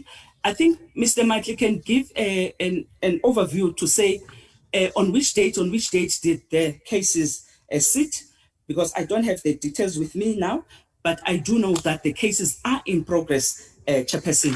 Mr. Michael, are you in the meeting? Yes, Chairperson, I'm in the meeting. No, it's DG that's DG. You have to talk to the Chairperson and the members and give the details, not of the case and the charges and everything else. Just respond to the question of the sittings and how often, if there's challenges that are making us not to finalize the cases, you can be able to raise. And just be mindful that you cannot talk about the issues of the names and the contents of the cases, because the cases are still in progress. Thank you, Mr. Matley, for joining us. Thank you, DG. Chairperson, the cases of the 4 senior managers are currently ongoing. There is one that is taking place tomorrow and Friday.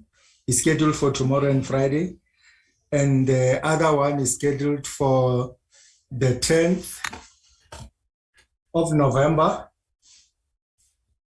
And the other 2 set last month, and they will be sitting again before the end of the year, that is in the beginning of December.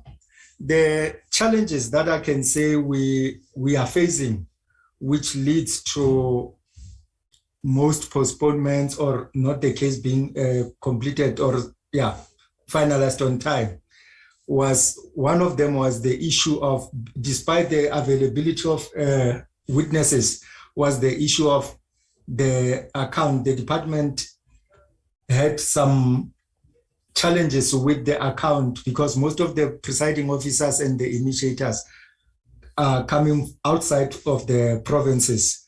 However, that problem we have discussed with the DG on how to mitigate it, and it's currently being pushed. So we are making sure that the cases are sitting on a monthly basis so that they can be finalized before the end of the financial year. Thank you very much. Thank you, Mr. Martin. There was a question about investigations in the department and what are they all... Chair? Yes, Mr. Motley. Chair, I'm not happy about the response because whoever was responding now says they had challenges with account. What is he talking about? Accounts, bank accounts, electricity account, clothing accounts. What are they talking about? Thank you, Chairperson. I'll come in. The department head, we have a traveling agency that is providing services to the DMV to travel and do the work of the department. We had a challenge. Our account was behind, and we had to sit down and consolidate and ensure that we put it up to date so that we can continue with the work. That is the challenge that my colleague is raising. And we have done that, and work is back in progress.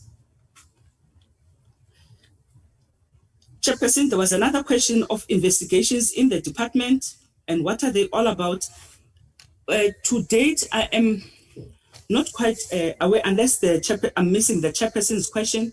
The only thing that was a surprise to the department is that when we were doing an audit, there was members of the Hawks in the department overseeing and taking documents and took 4 of our laptops, including mine.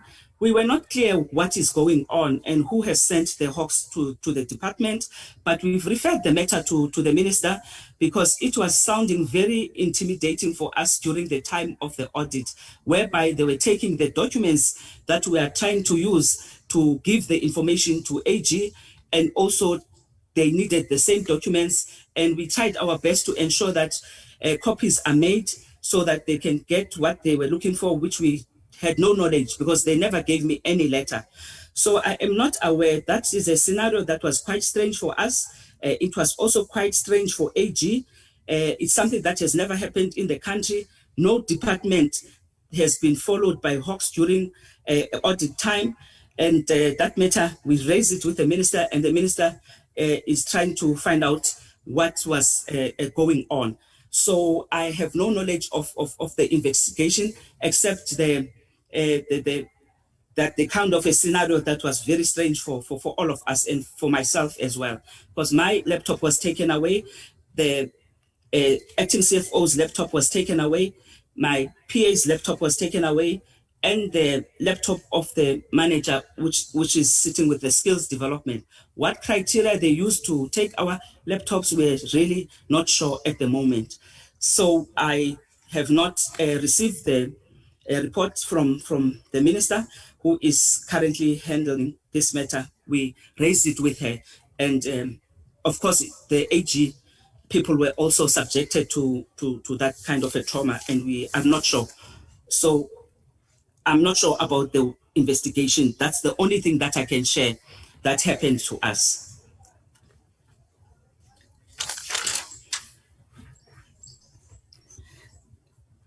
Chairperson, I think we have made an attempt to respond to the questions.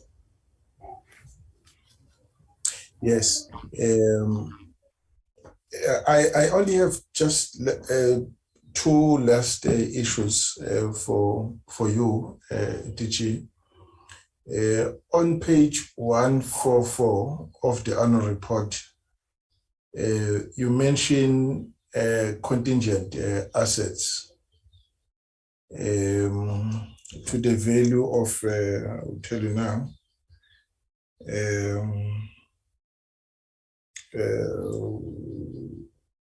and you also mention contingent liabilities on page 161 to the value of the contingent liability to the value of 208 million rand.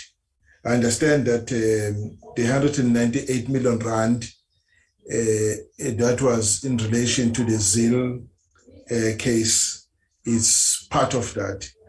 And now with that matter behind you, it will reduce the 208 million rand by 198 million rand.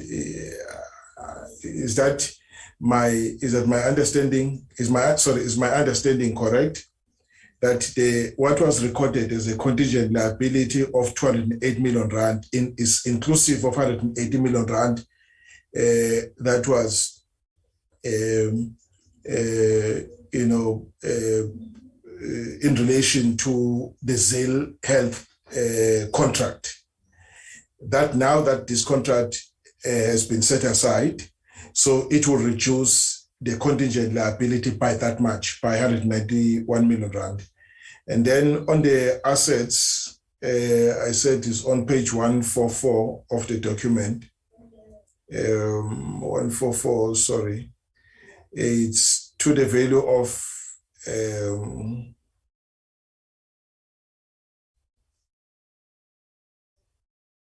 you know the values. It's to the value of contingent assets. It's to the value of 1.9 million rand. If you can just unpack those two contingent liability stroke assets, what it means in relation to financial implications, the financial implications of the department. Thabo, is your hand still up? Yes, Chair. Okay, sorry, Mr. Mara, is your hand still up? Yes, it is. Okay, Mr. Malia Kishelembe, is your hand still up? Yes, still fine. Okay, no, it's fine. I will start with you, Mr. Mutle, to Mr. Mare, and to Mr. Shelem, in that order, please. Yeah, thank you, Chair. I don't think the DG and the team have responded to the 30 million overspending on skill development. They have not responded to that. I would like them to talk to that. What is this overspending on all about? Because they have not budgeted. They've budgeted for 50 million. They've spent 80 million. What necessitated that? And the processes that they have undertaken. Secondly, it's on the, I forgot that one, it's a new question, Chair. The 19 military veterans that they have, I'm not sure they've registered them with the Department of Labor. How far that, what are the results of that process? Have they registered some progress? Have those military veterans been employed? Or what is the situation with regard to that? Thank you.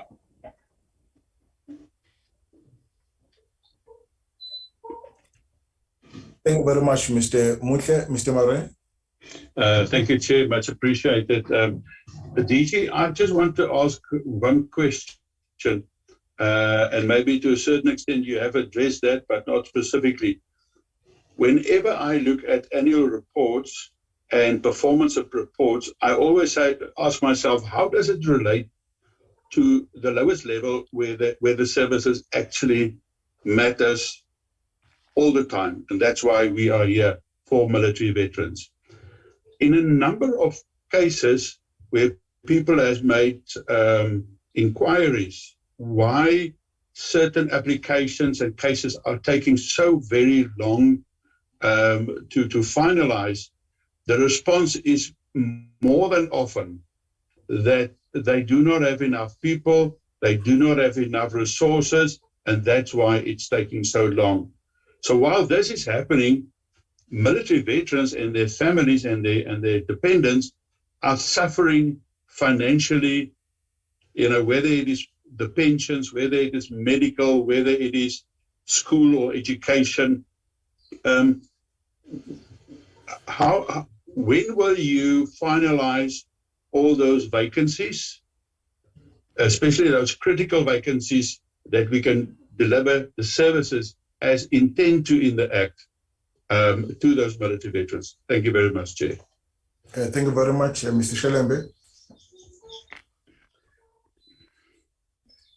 Thank you very much, Chairperson. I think I can't repeat that one. The issue of the 19 military veterans, Thabo Motle, has touched on it. Chairperson, I'm checking. I heard, the DG that the issue of the military veterans that did not pitch up, it may be because of the change of cell phones or change of address, etc. I'm just checking if it is possible that, these notices when inviting, the military veterans, whether municipalities are engaged, because in terms of the intergovernmental relationship, I think, they can, work with the municipalities when they are issuing notices of such like. Say maybe the municipalities may ask the ward councillors, or they can put this maybe on their notices to say, these people must report, we need them, but they can't find them through their cell phones or whatsoever. I think I'm talking about an attempt, because the local government is as close as sphere to the people on the ground.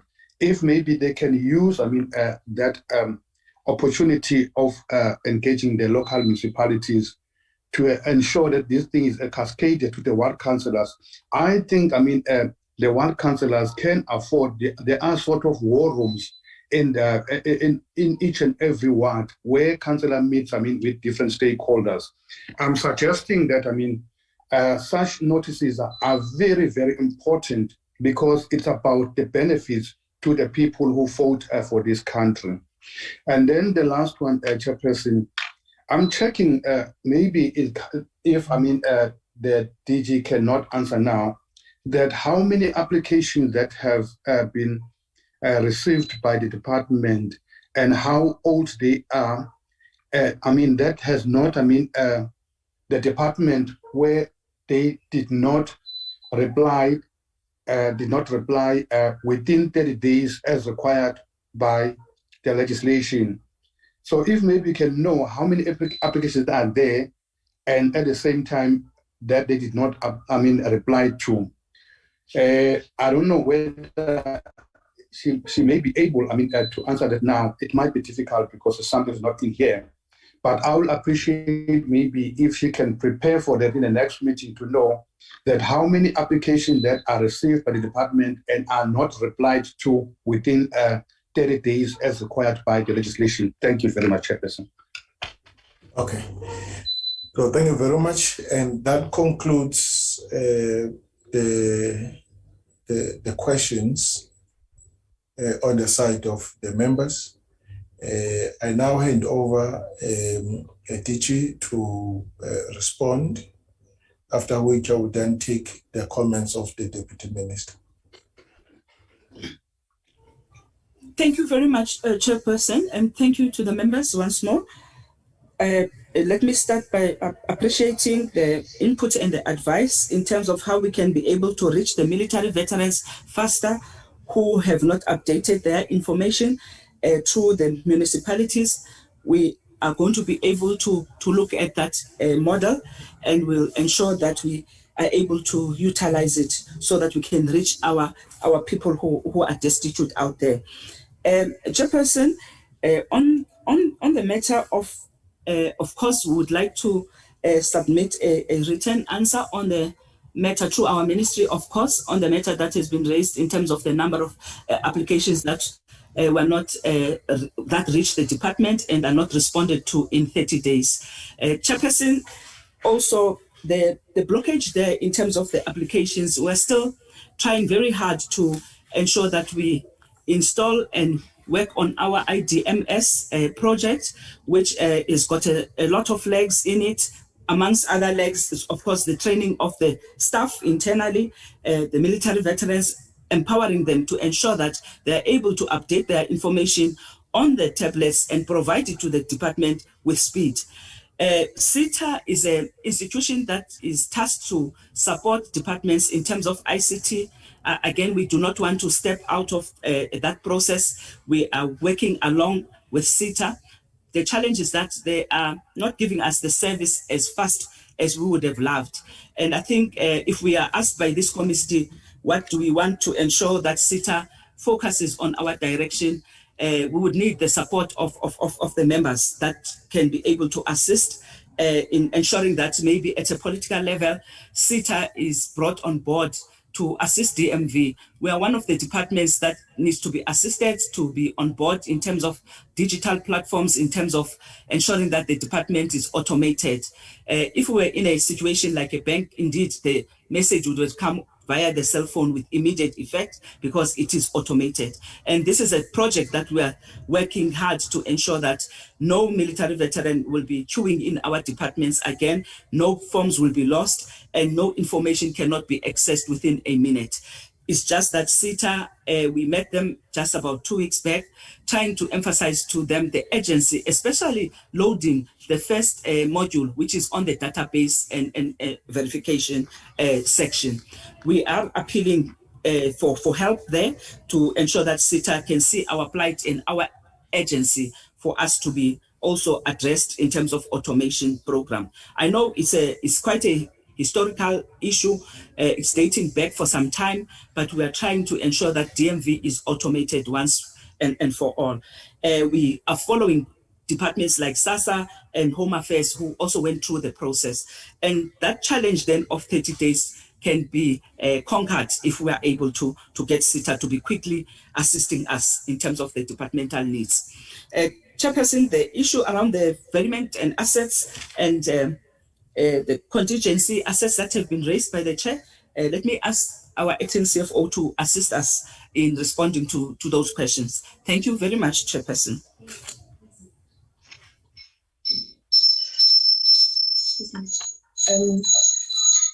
Good morning, Chairperson. Good morning to the Minister, to the Deputy Minister, as well as the rest of the members. In response to the question around violence,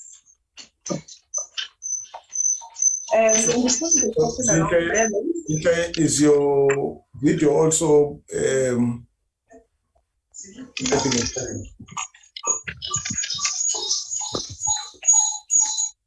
Chair, there are too many microphones on.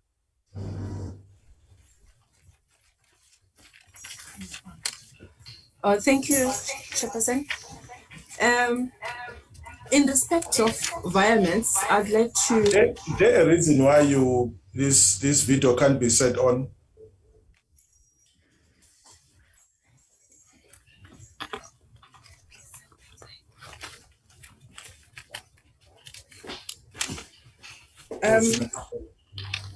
Good day, Chairperson, once again.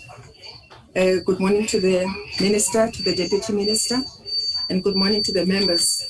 I'll be taking the question in respect of violence, and I wish to indicate that violence are mainly those movements of monies that we do from one program to the other, meaning that we're taking monies outside of one program. So in this event, as mentioned by the member, we have exceeded the allocated budget. Therefore, there was an offset that we did through, of course, the involvement of the National Treasury.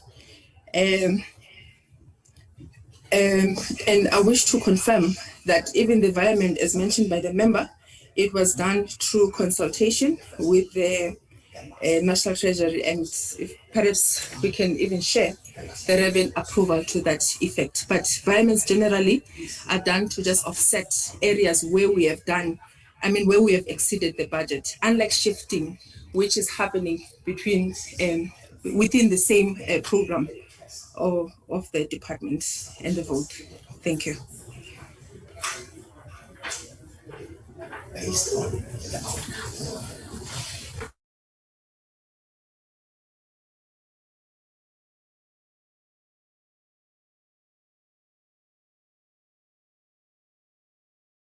Chairperson, our apologies indeed. The cameras do disturb our network. It's not so stable. Our apologies to that. I think Ms. Kasamba has attended to the issues of assets. I think on the last questions, that have been raised by the members, I think it was the issue of the matters that were raised via the annual report and the military veterans municipalities. We have noted and we are going to be able to work with this process that has been alluded to work with municipalities. It also supports the process that has been started, the development of the protocol agreements. So we'll take the note of what the member has raised in relation to the protocol agreement that we were asked to develop.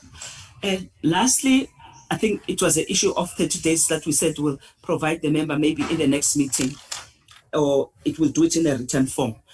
I think, Chairperson, from the notes that I've taken, I think we have tried, Chairperson. If there's anything left, we can be able to. You have not dealt with the contingent liabilities. And my question as well. And yes. Assets. Chairperson, sorry, I've forgotten to provide feedback. In terms of contingent assets. You also cannot set your video on. Is there a reason? Sorry, Chairperson, my video is now on. In terms of contingent assets, those are mainly matters that arose in the past. As you can see, Chairperson, in terms of the annual report, we've been having most of those cases which are currently handled by the Office of the State Attorney in respect of some queries and matters that were referred to the State Attorney by the department. So it's areas where we anticipate that we'll be able to recover our monies back to the department. Hence, it is a contingent liability. Hence the contingent asset. And then in terms of contingent liabilities, I think, Chairperson, you have mentioned that a part of that, it relates to the ZIL matter, which we have now, which now has been resolved. So it will have an impact in terms of the quarterly interim financial statements and eventually to the annual financial statements for the 2022-23, as the matter was only resolved in October 2022. So that is basically the feedback that I would like to provide in respect of the two. In terms of, I'm not sure if you have asked Chairperson a question around just the normal minor major assets.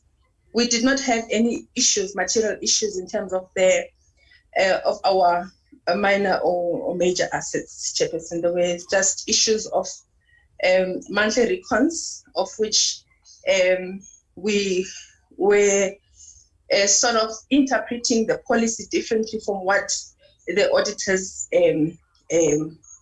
understood it to be, that we were indicating that upon the implementation of Logis, then we'll be able to do our monthly reconciliation on the system, not on the manual system. So that's just where the differences were. But in terms of the samples that were selected, in terms of the assets, we're able to trace and provide information and documentation in terms of all assets that were selected for audit. There's only just one remaining question that has not been addressed. It's a question stroke comment from Mr. Mare. I'm not too sure if you still remember that. On the vacancies, yeah, and the service delivery. On the vacancies and service delivery. Thank you, Chairperson. Indeed, Honorable Member, there is a correlation between vacancies and service delivery. If we are not speedily trying to fill in the vacancies, it can affect service delivery. We've taken upon ourselves, Chairperson, to say all the vacant posts, as it was also instructed to us by the ministry, must be filled at all levels, not only at senior levels, but also at lower levels. And we have been putting together adverts up to administrators to ensure that all levels that are having vacant positions, those positions should be advertised following, of course, the DPSA processes and procedures for the post to be at level 12 and below to be advertised internally, and the other positions to be advertised externally. And of course, as I indicated in my presentation, we're still awaiting the number of positions that need to come back from the ministry. Thank you, Chairperson. Thank you very much. I think we are done with the answers. DM, closing remarks on your department, the briefing by your department.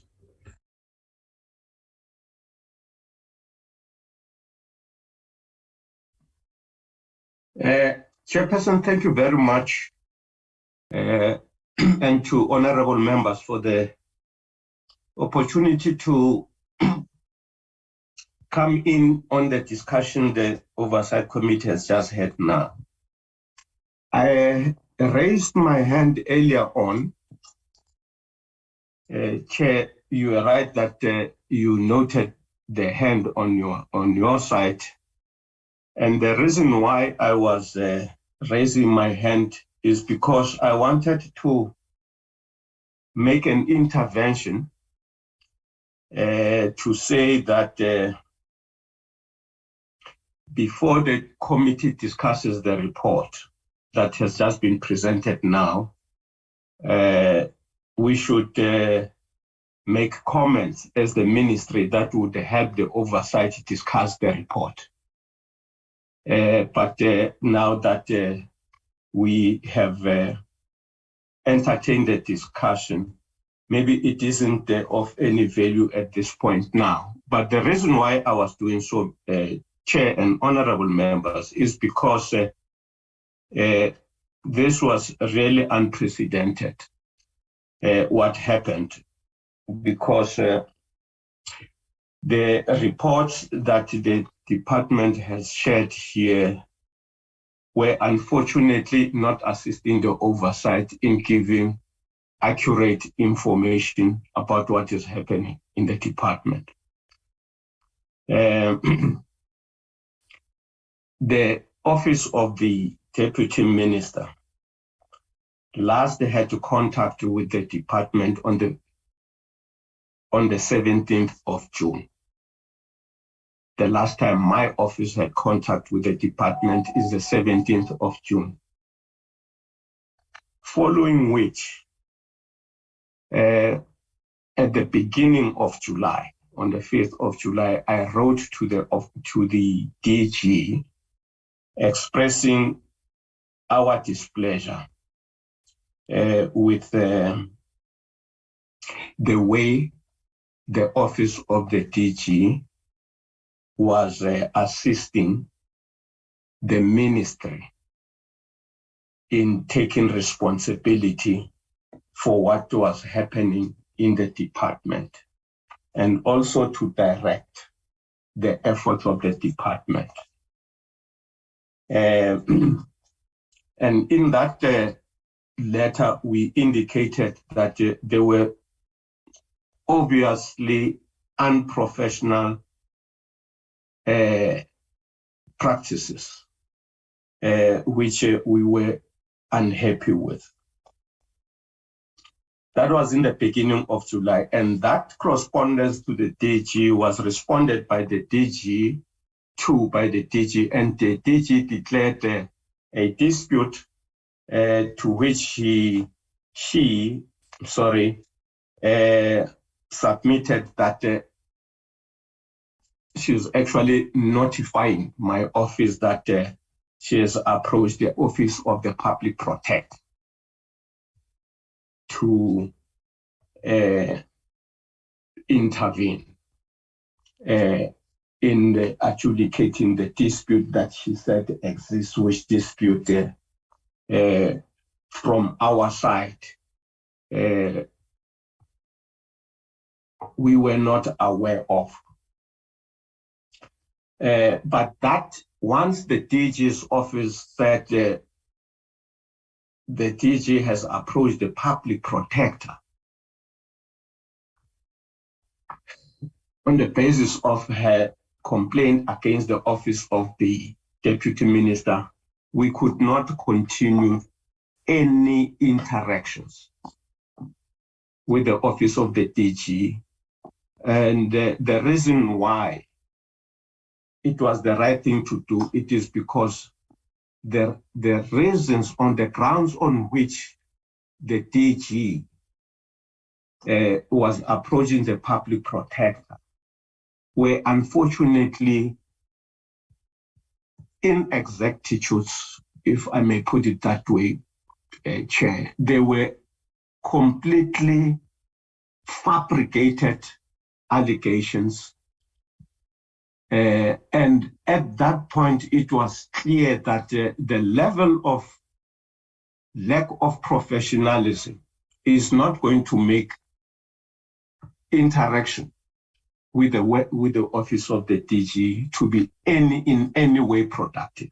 If that office could falsify information in the manner in which it was suggested as to what it is that she was approaching the public protector about. Now, in this meeting, members would have taken note that there was mention of the office of the DM this, the office of the DM that, this is in the office of the DM. When the office of the DM formally in the ministry and in discussion with the ministry withdrew from any interaction with the office of the DG and the Department of Military Veterans. The DG is aware of that. And it was, in my view, improper for the department to say to the oversight committee, this and that other work that we are supposed to account for, it is in the office of the deputy minister. There is no such work in my office. There is no such work. Having said that, I want to conclude this point by saying this matter is being dealt with by the minister. We have received interventions, please, in the form of petitions from the management of the department, but also the PSA EXCO. The issues are very serious. The matters are very serious managerial deviations. And that, I think, at the appropriate time, the minister will be able to share with the oversight committee how the ministry has dealt, or her office has dealt with the interventions that we have received in the ministry from DMV managers and the PSA EXCO. But they relate to the very same matters that the committee is being drawn, the committee's attention is being drawn to. I want to just touch on a few issues which are important, and they were part of our discussion this morning, Chair and honorable members, if you may allow me. The first is to say that the Chief Director, Siengo, has not assisted the discussions this morning about where the department is, what are its challenges, and what are its achievements, in a way that interventions of the oversight can then take matters forward by providing whatever advice they consider appropriate. Because you see, he made a statement here that in the year under review, 2021-2022, there is no fruitless expenditure, no irregular expenditure in the Department of Military Veterans. That statement is just factually incorrect. It's not true, it's misleading. And I am raising this because there are indeed material issues of fruitless expenditure and irregular expenditure, which actually led us to have a meeting, myself and the minister, last week with the Auditor General's office, precisely because we were not sure whether we have sight of the same information, what the department was audited on and what we know. There is that challenge, Honorable Chair, that at times institutions do not function optimally or professionally because the guardians are not assisting in the role they must play. Now the question, of course, will always arise: who must guard the guardians? That's why we went to the Auditor General's office and had a meeting with the Auditor General last week, in spite of the report of the Auditor General having been discussed in the committee as we were at the last meeting. We discussed their report, but we still felt that we need to engage the Auditor General so that we understand where they are coming from with some of the things that are in their report and those that are not in their report, to understand why are they not in their report. Good example would be of disturbing fruitless expenditure, procurement of equipment, which is still not delivered to the department in this particular financial year, that cost the department in between 27 and 29 million rands. Equipment that was supposed to be put in the hands of military veterans, as it is alleged, for purposes of maintaining roads. There is no organization on the ground for military veterans to participate productively in that kind of opportunity. But there is also nothing in place for military veterans to be accorded the opportunity by way of municipalities that have ring-fenced or set aside budgets for military veterans, nor provincial road departments that have set aside departments for military veterans, or the national department, Sandra. There is no, we know of no such budgets. So that equipment was bought last year, is still sitting at Florida, and it's not with military veterans. An obvious fruitless expenditure. And it is unfortunate that a senior manager, a chief director, would say to the oversight committee, in this department, there's no fruitless expenditure, there is no irregular expenditure. And it is not, I'm just giving the oversight committee an example of things which are challenges we must overcome in the manner in which the department is executing its work. In relation to the appointments of candidates into senior management posts that are vacant at the moment, the adverts for those posts closed at the end of March, and we only got a memo from the department about the shortlisting of of candidates for those jobs now. And when I'm saying now, I'm talking in the last 2 months, when I saw a document that suggested that there is now shortlisted people who will be interviewed. And in our remarks with the minister to that document, we said, this is actually an inordinate amount of time that has lapsed since the post closed in March. Why did we not proceed? we still sure that all of the people who applied are still available to take up these jobs if they are appointed? But we're making the point to say the matter must be dealt with urgency.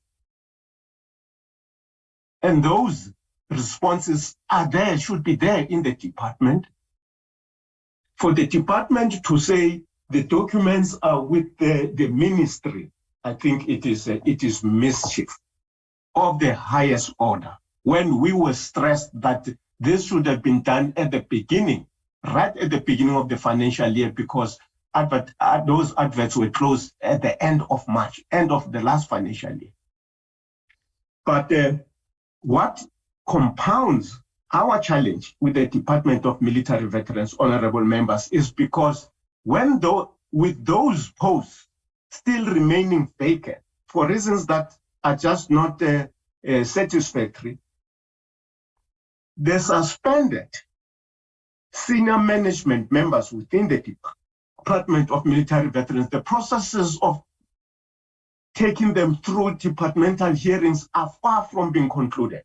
They're far from being concluded because the charges finally put to them for what it is alleged to have been offenses on their part, those charges were only finalized in December last year and January this year.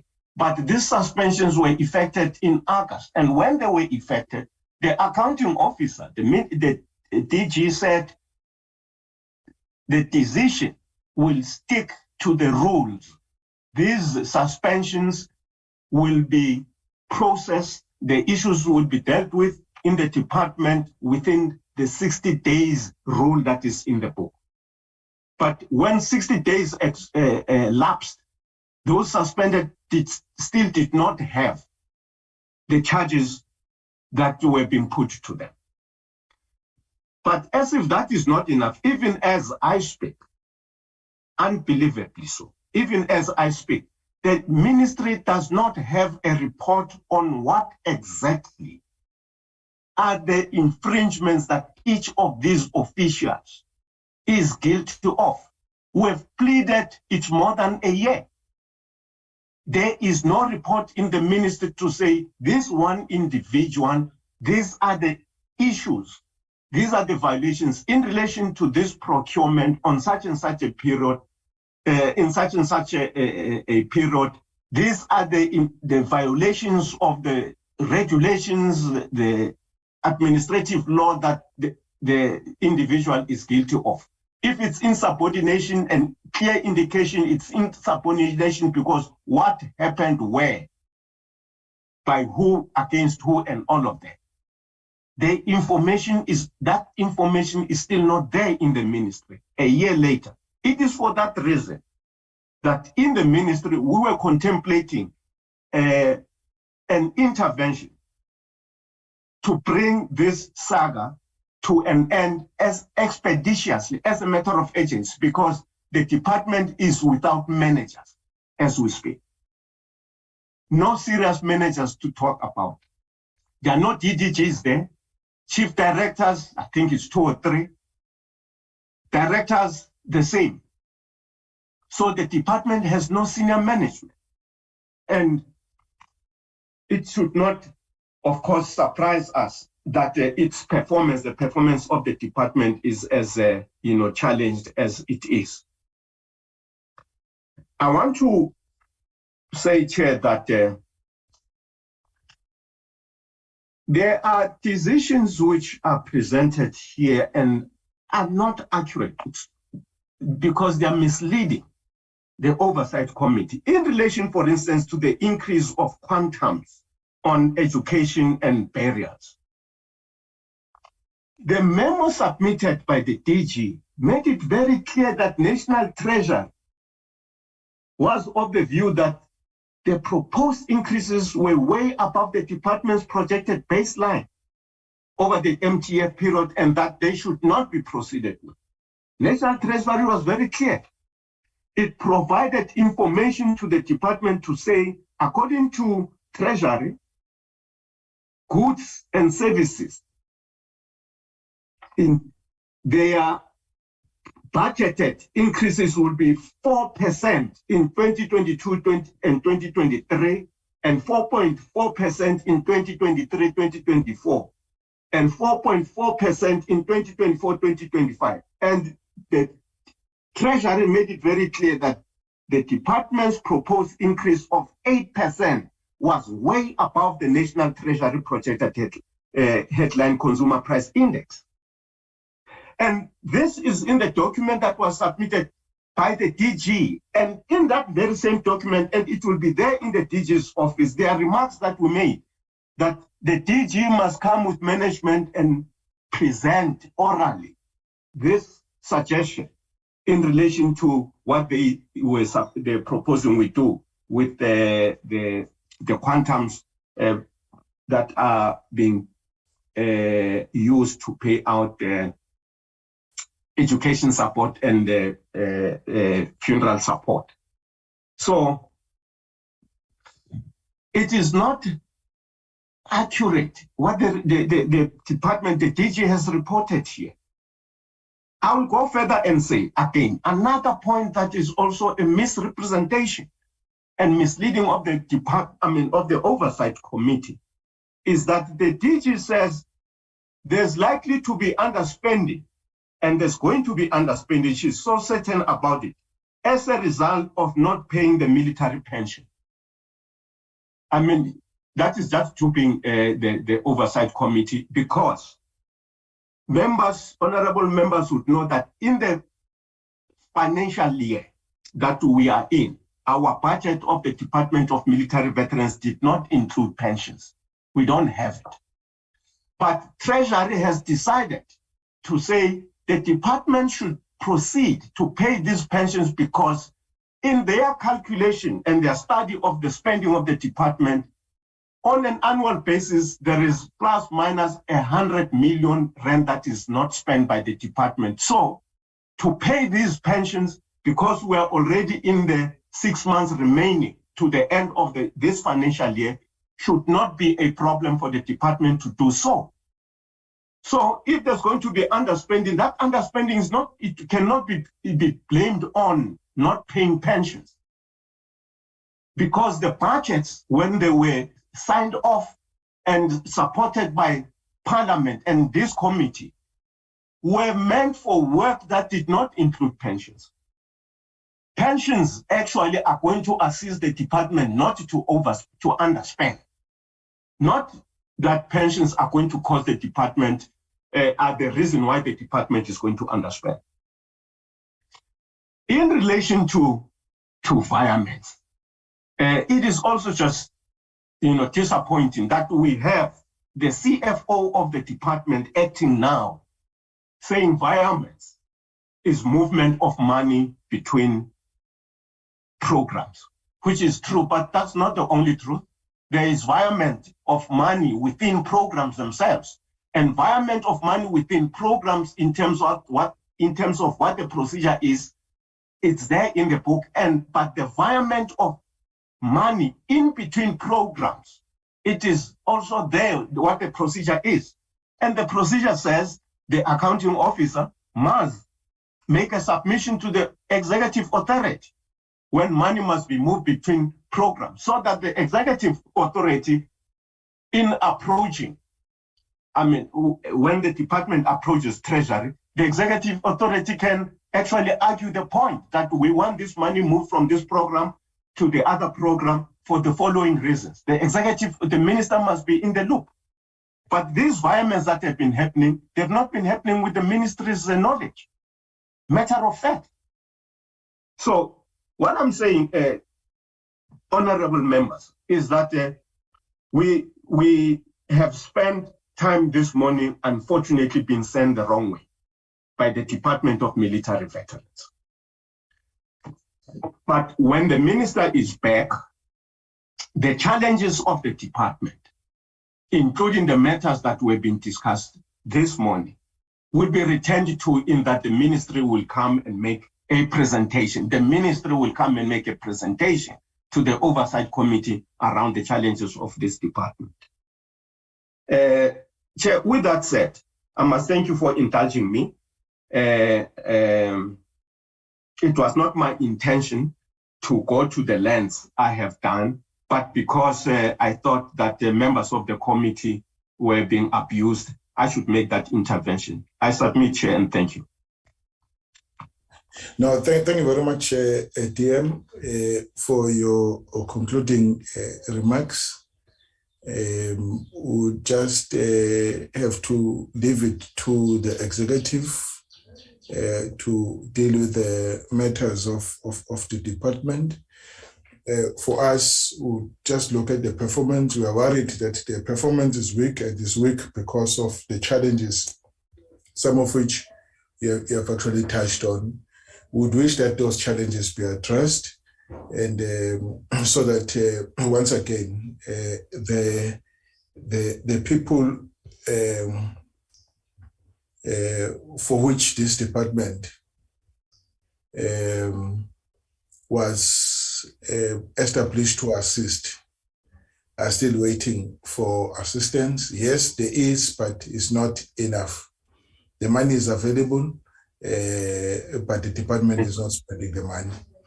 So we wish that the matter be handled with speed, so that we are then able to, as government now, intervene in the plight of the military veterans who are looking up at this department, or looking up to this department for assistance. Thank you very much, DM. Thank you very much, colleagues. So we can now then move quickly to the last part one item. It's the correspondence from the AG of South Africa.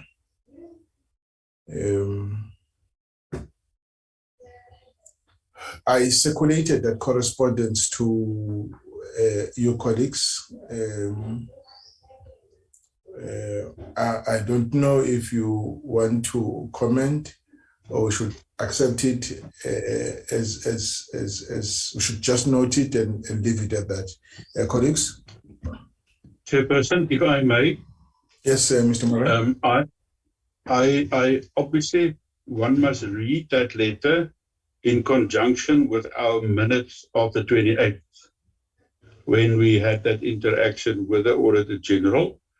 What we must obviously accept that letter, and I think the fact that they have written that letter is a confirmation, I think, of what we observed that day during the meeting, your comments that you have made, and the fact that, you know, the Auditor General is there for a specific purpose in terms of a specific legal framework, and every unit, any entity must, you know, do correctional steps or remedial actions in that regard.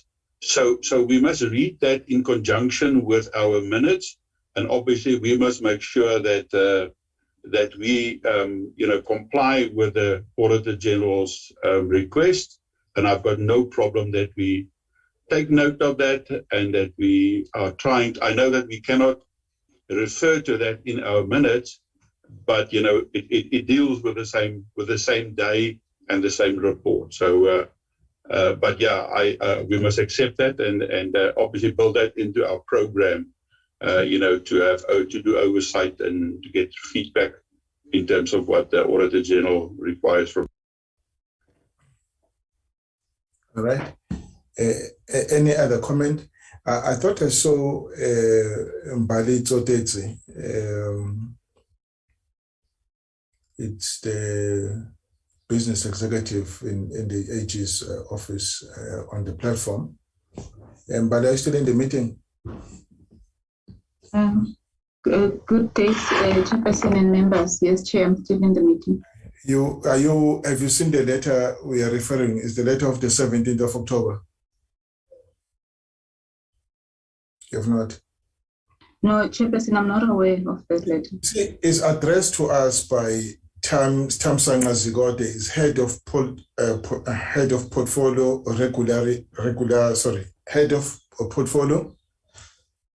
regularity audit.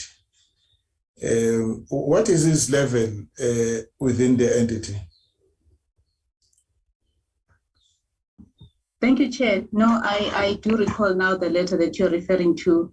It's basically a letter that we sent out after the BRRR process, whereby we seek to confirm that the committee is in agreement with the recommendations that we made on the 28th of September.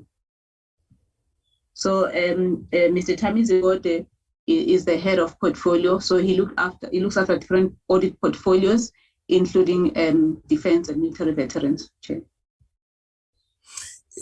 In terms of communication, don't you think we need to correct as to who exactly must communicate with the portfolio? Is it fine that we receive the communication from him and not from his senior? Chair, I didn't address that. He is a senior in the Auditor General. Mr. Van Vuren, who's the business executive, reports to Mr. Zigote. So he is quite senior in the organization, Chair. Quite senior in the organization. And then two, you see, it's you can see it's a new approach that you are adopting as the AG, where you make certain recommendations regarding the conduct of our own, the performance of our own responsibility or responsibilities.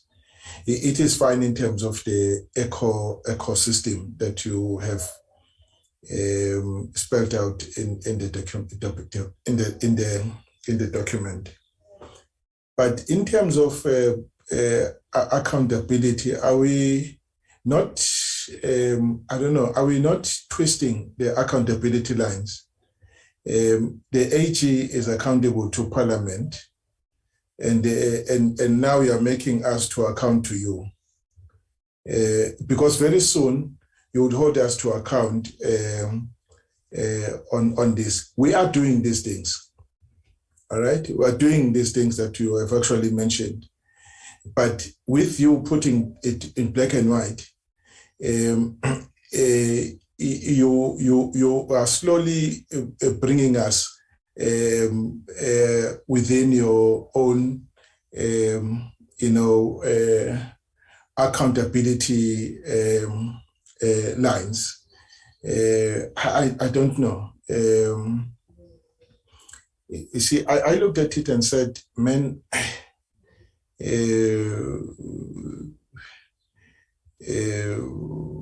the AG, and next time the AG will ask us the question whether we have assessed the departments and public entities' strategic and annual performance plans as part of oversight to ensure that auditees plan and deliver. Auditees plan and deliver in line with their respective mandates. We are appointed to do exactly that. But are we not running a risk where next time you think we should account to you on this? I don't know. It's the first thing. We have not discussed it. You see, it's happening for the first time. I mean, we have been around for the longest of time. What is this new approach? Yes. Apologies, Chair. Can I try to respond? Chairperson, it is not the first time that we've written such a letter to you as the chair of the committee. We do it every year after the BRRR process. But perhaps we do need to engage on it if the committee is uncomfortable with the fact that we are confirming those recommendations in writing, as you put it. And Chair, it's not because we want the committee to report back to us or to account to us as the AGSA. It's mainly in the spirit of the accountability ecosystem that we assist you as the committee then to focus on some of the matters that you are highlighting to you in relation to the portfolio.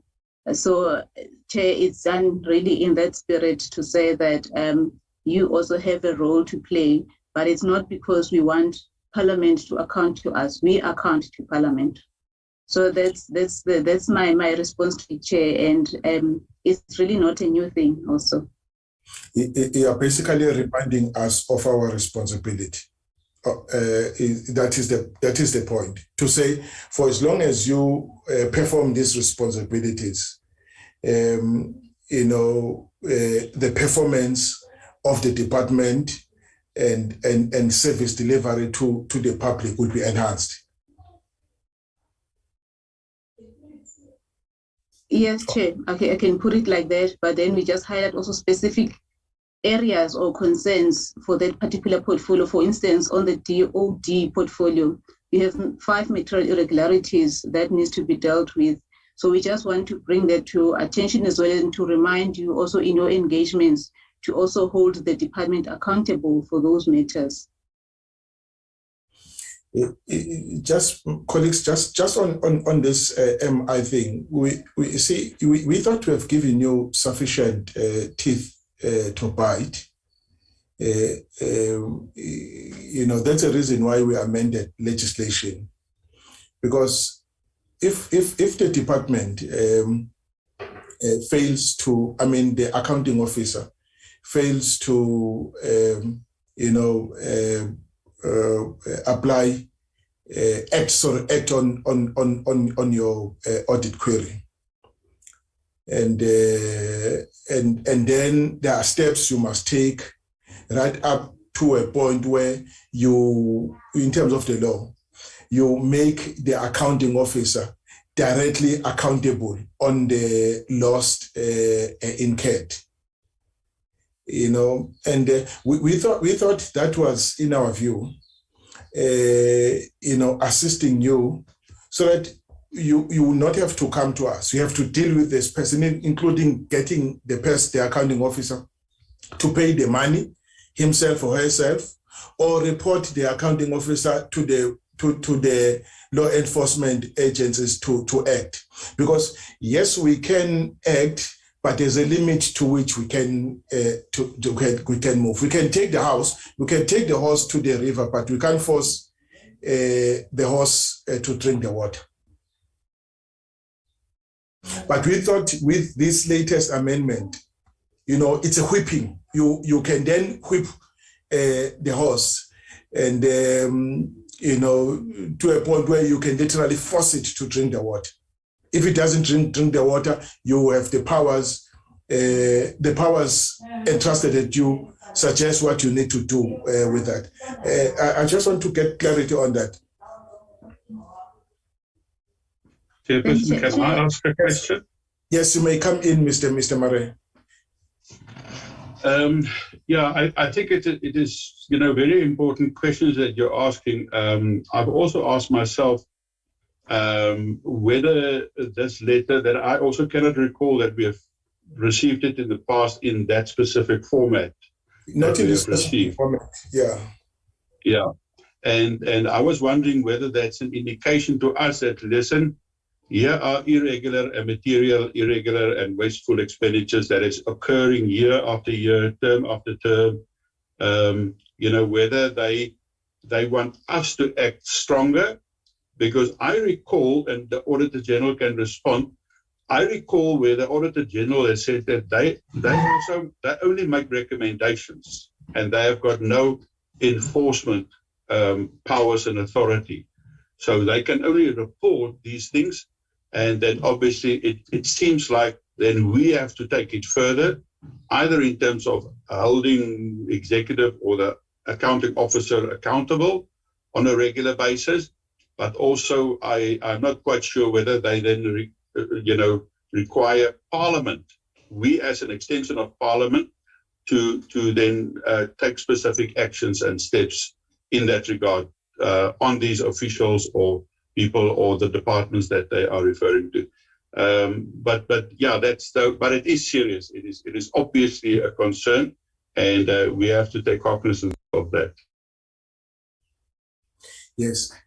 On the this material irregularity that Mr. Murray is speaking of. Now, you have raised it and there's no action on it. And we have raised it many times. The minister is present in the meeting. And now, if you were to advise us, you've mentioned it in the letter, what more can we do?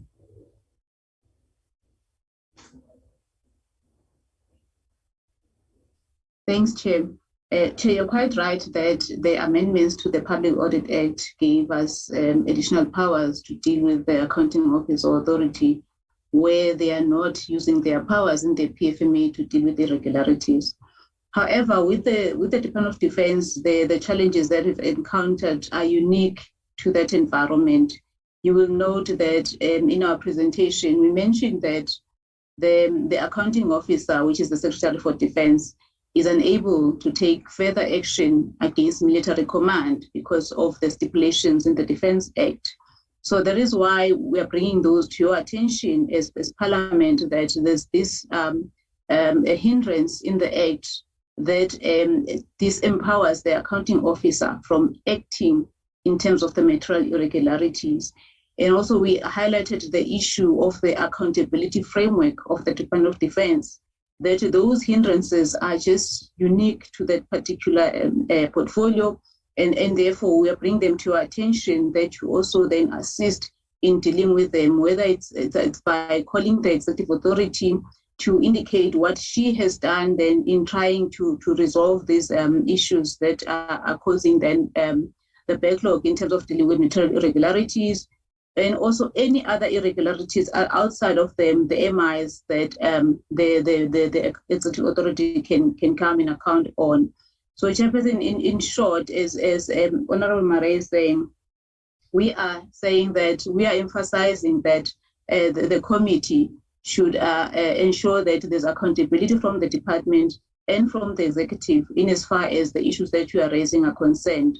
And that is why we also decided to put it in writing, just to remind you as a committee to say that these are the issues that we are most worried about in this particular portfolio.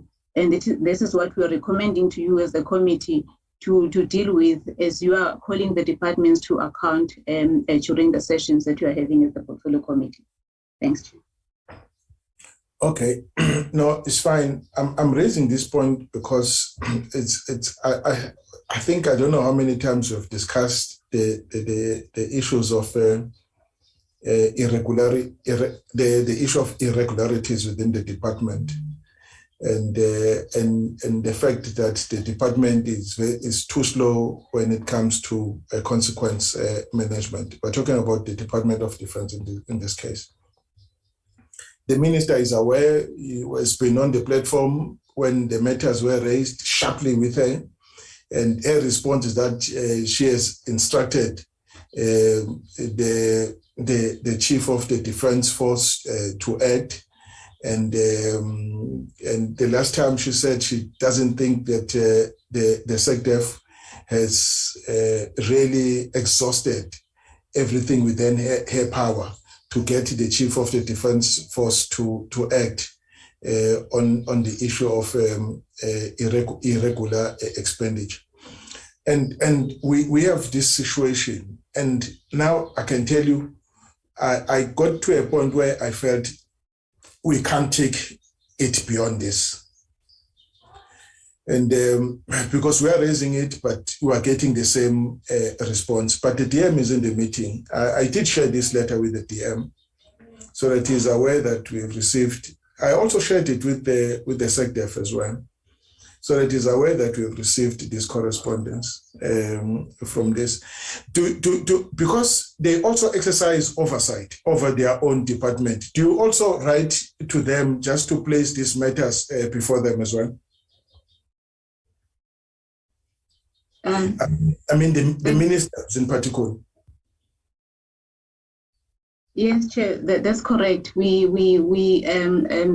have discussions with the minister, or in some cases we'll send a letter or even a briefing document just to highlight the issues that you are concerned about. As I'm speaking to you, Chair, we are busy preparing a status of records review, which then again highlights the gaps in the departments, both DMV and the DOD. And these will be discussed first with the accounting officer to indicate to them these are the concerning areas. And then we'll seek commitments from them as well to say, then what are you going to do to address these particular commitments? And after having those engagements with them, we then take it a step further and circulate these briefings to the minister, and also ask for a meeting with the minister to discuss those particular concerns. And even in the meetings with the minister, we also try to source commitments from the executive to also ask them to say what are they going to do to try and then assist the accounting officer in closing the gaps that we are identifying during our review. So there is that continuous communication, Chairperson, between us and the accounting officers, and also we take it to the executive as well. Thank you. Okay. DM, please, your comment on this being the last comment, unless the colleagues still want to say one or two words on it. I'm raising this out of frustration because we are raising these matters and we're not getting anywhere. Now, the question is, what more must we do now? Because the matters we raise them in public, this being a public platform. And there seem to be no movements on the part of the accounting officer. DM?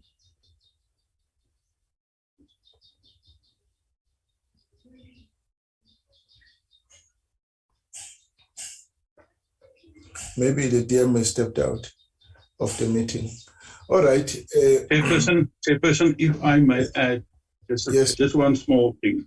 And I obviously share all your concerns, and this is absolutely undesired situation. However, I think, as you have said, there's been so many times that these things have been raised every single year, and the responses from the departments, both military veterans and DOD, are so limited in terms of movement forward. I think we have to bring this into our program that the ministers and the accounting officers can come and explain to us what are they doing against these things. Often one gets the impression that it is okay if it's on paper, but they just don't do anything in terms of consequences and corrective actions and remedial actions. So I think we have to call on the ministers to say, come and explain to us what is going on here. Why is the Auditor General so frustrated that they are going so far as to issue a letter like that to us? So it's actually an indictment on them, and they must please come and explain to us, because we cannot allow this. This is certainly what this letter is basically a reflection on us, saying that you are members of Parliament, you are not securing and doing these things as you should be doing.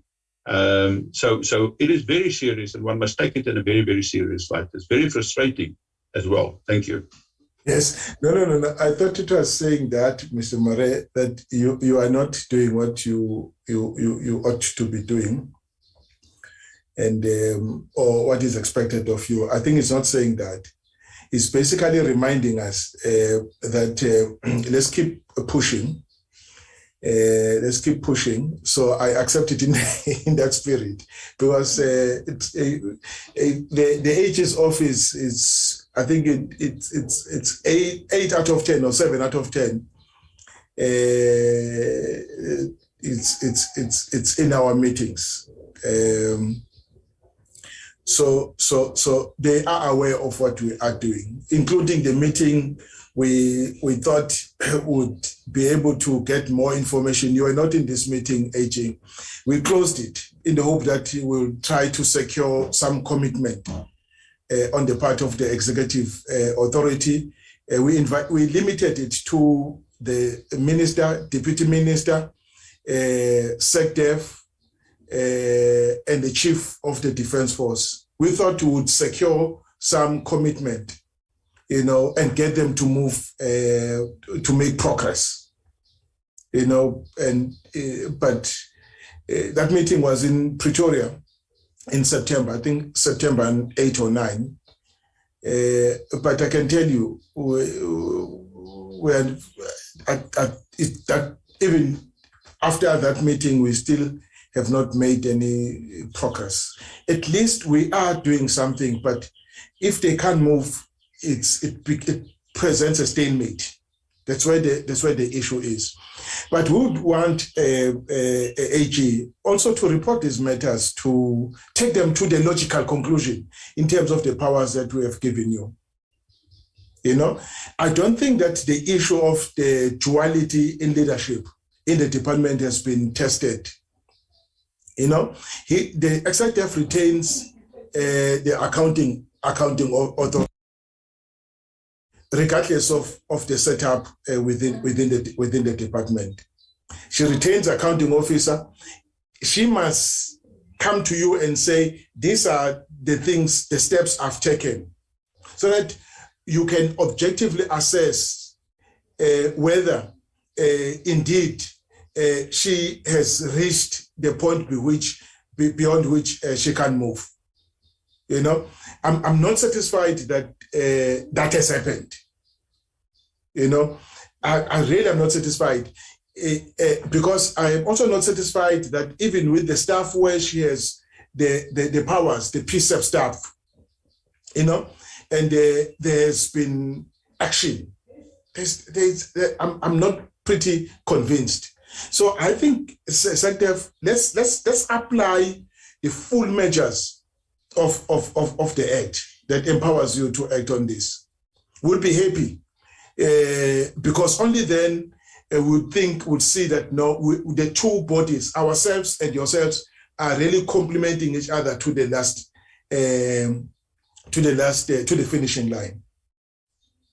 You see? So I understand the duality, but please test it. We have not tested it sufficient enough. That's my view. If you have to raise, what do you call that thing that you raise at the end? It's a letter of something. What do you call it? Come? Certificate of debt, Chair. A certificate of debt. Certificate of debt, yeah. Have you raised that a certificate of debt in any of the departments? Have you really? Not yet, Chair. Not yet. You see, that's where the problem is. Okay. So my problem is that you have the power that you have not used. Please, can you take it to that level? At least I would be happy if we are sitting in this meeting, we are talking that there is a certificate of debt. We have not paid the money into the fiscus. All right? So you heard us. Noted. Excellent. I support you, Chair. You support me, yes. And DM, are you back? He's not back yet. All right. With that, sorry. Thank you very much. And we have reached 1 o'clock. And I know we have minutes. How many sets, Brian? I don't think we can deal with them now that we have reached 1 o'clock. How many sets? We've got 2, Chair. Would you mind if we defer them to the next meeting? Please, Chair, if we could really try and finish them in the next meeting. In the next meeting. I support. Okay. Colleagues, any objection to us closing the meeting? No objection. Let me thank all of you for your participation and then thank the Office of the AG for this discussion.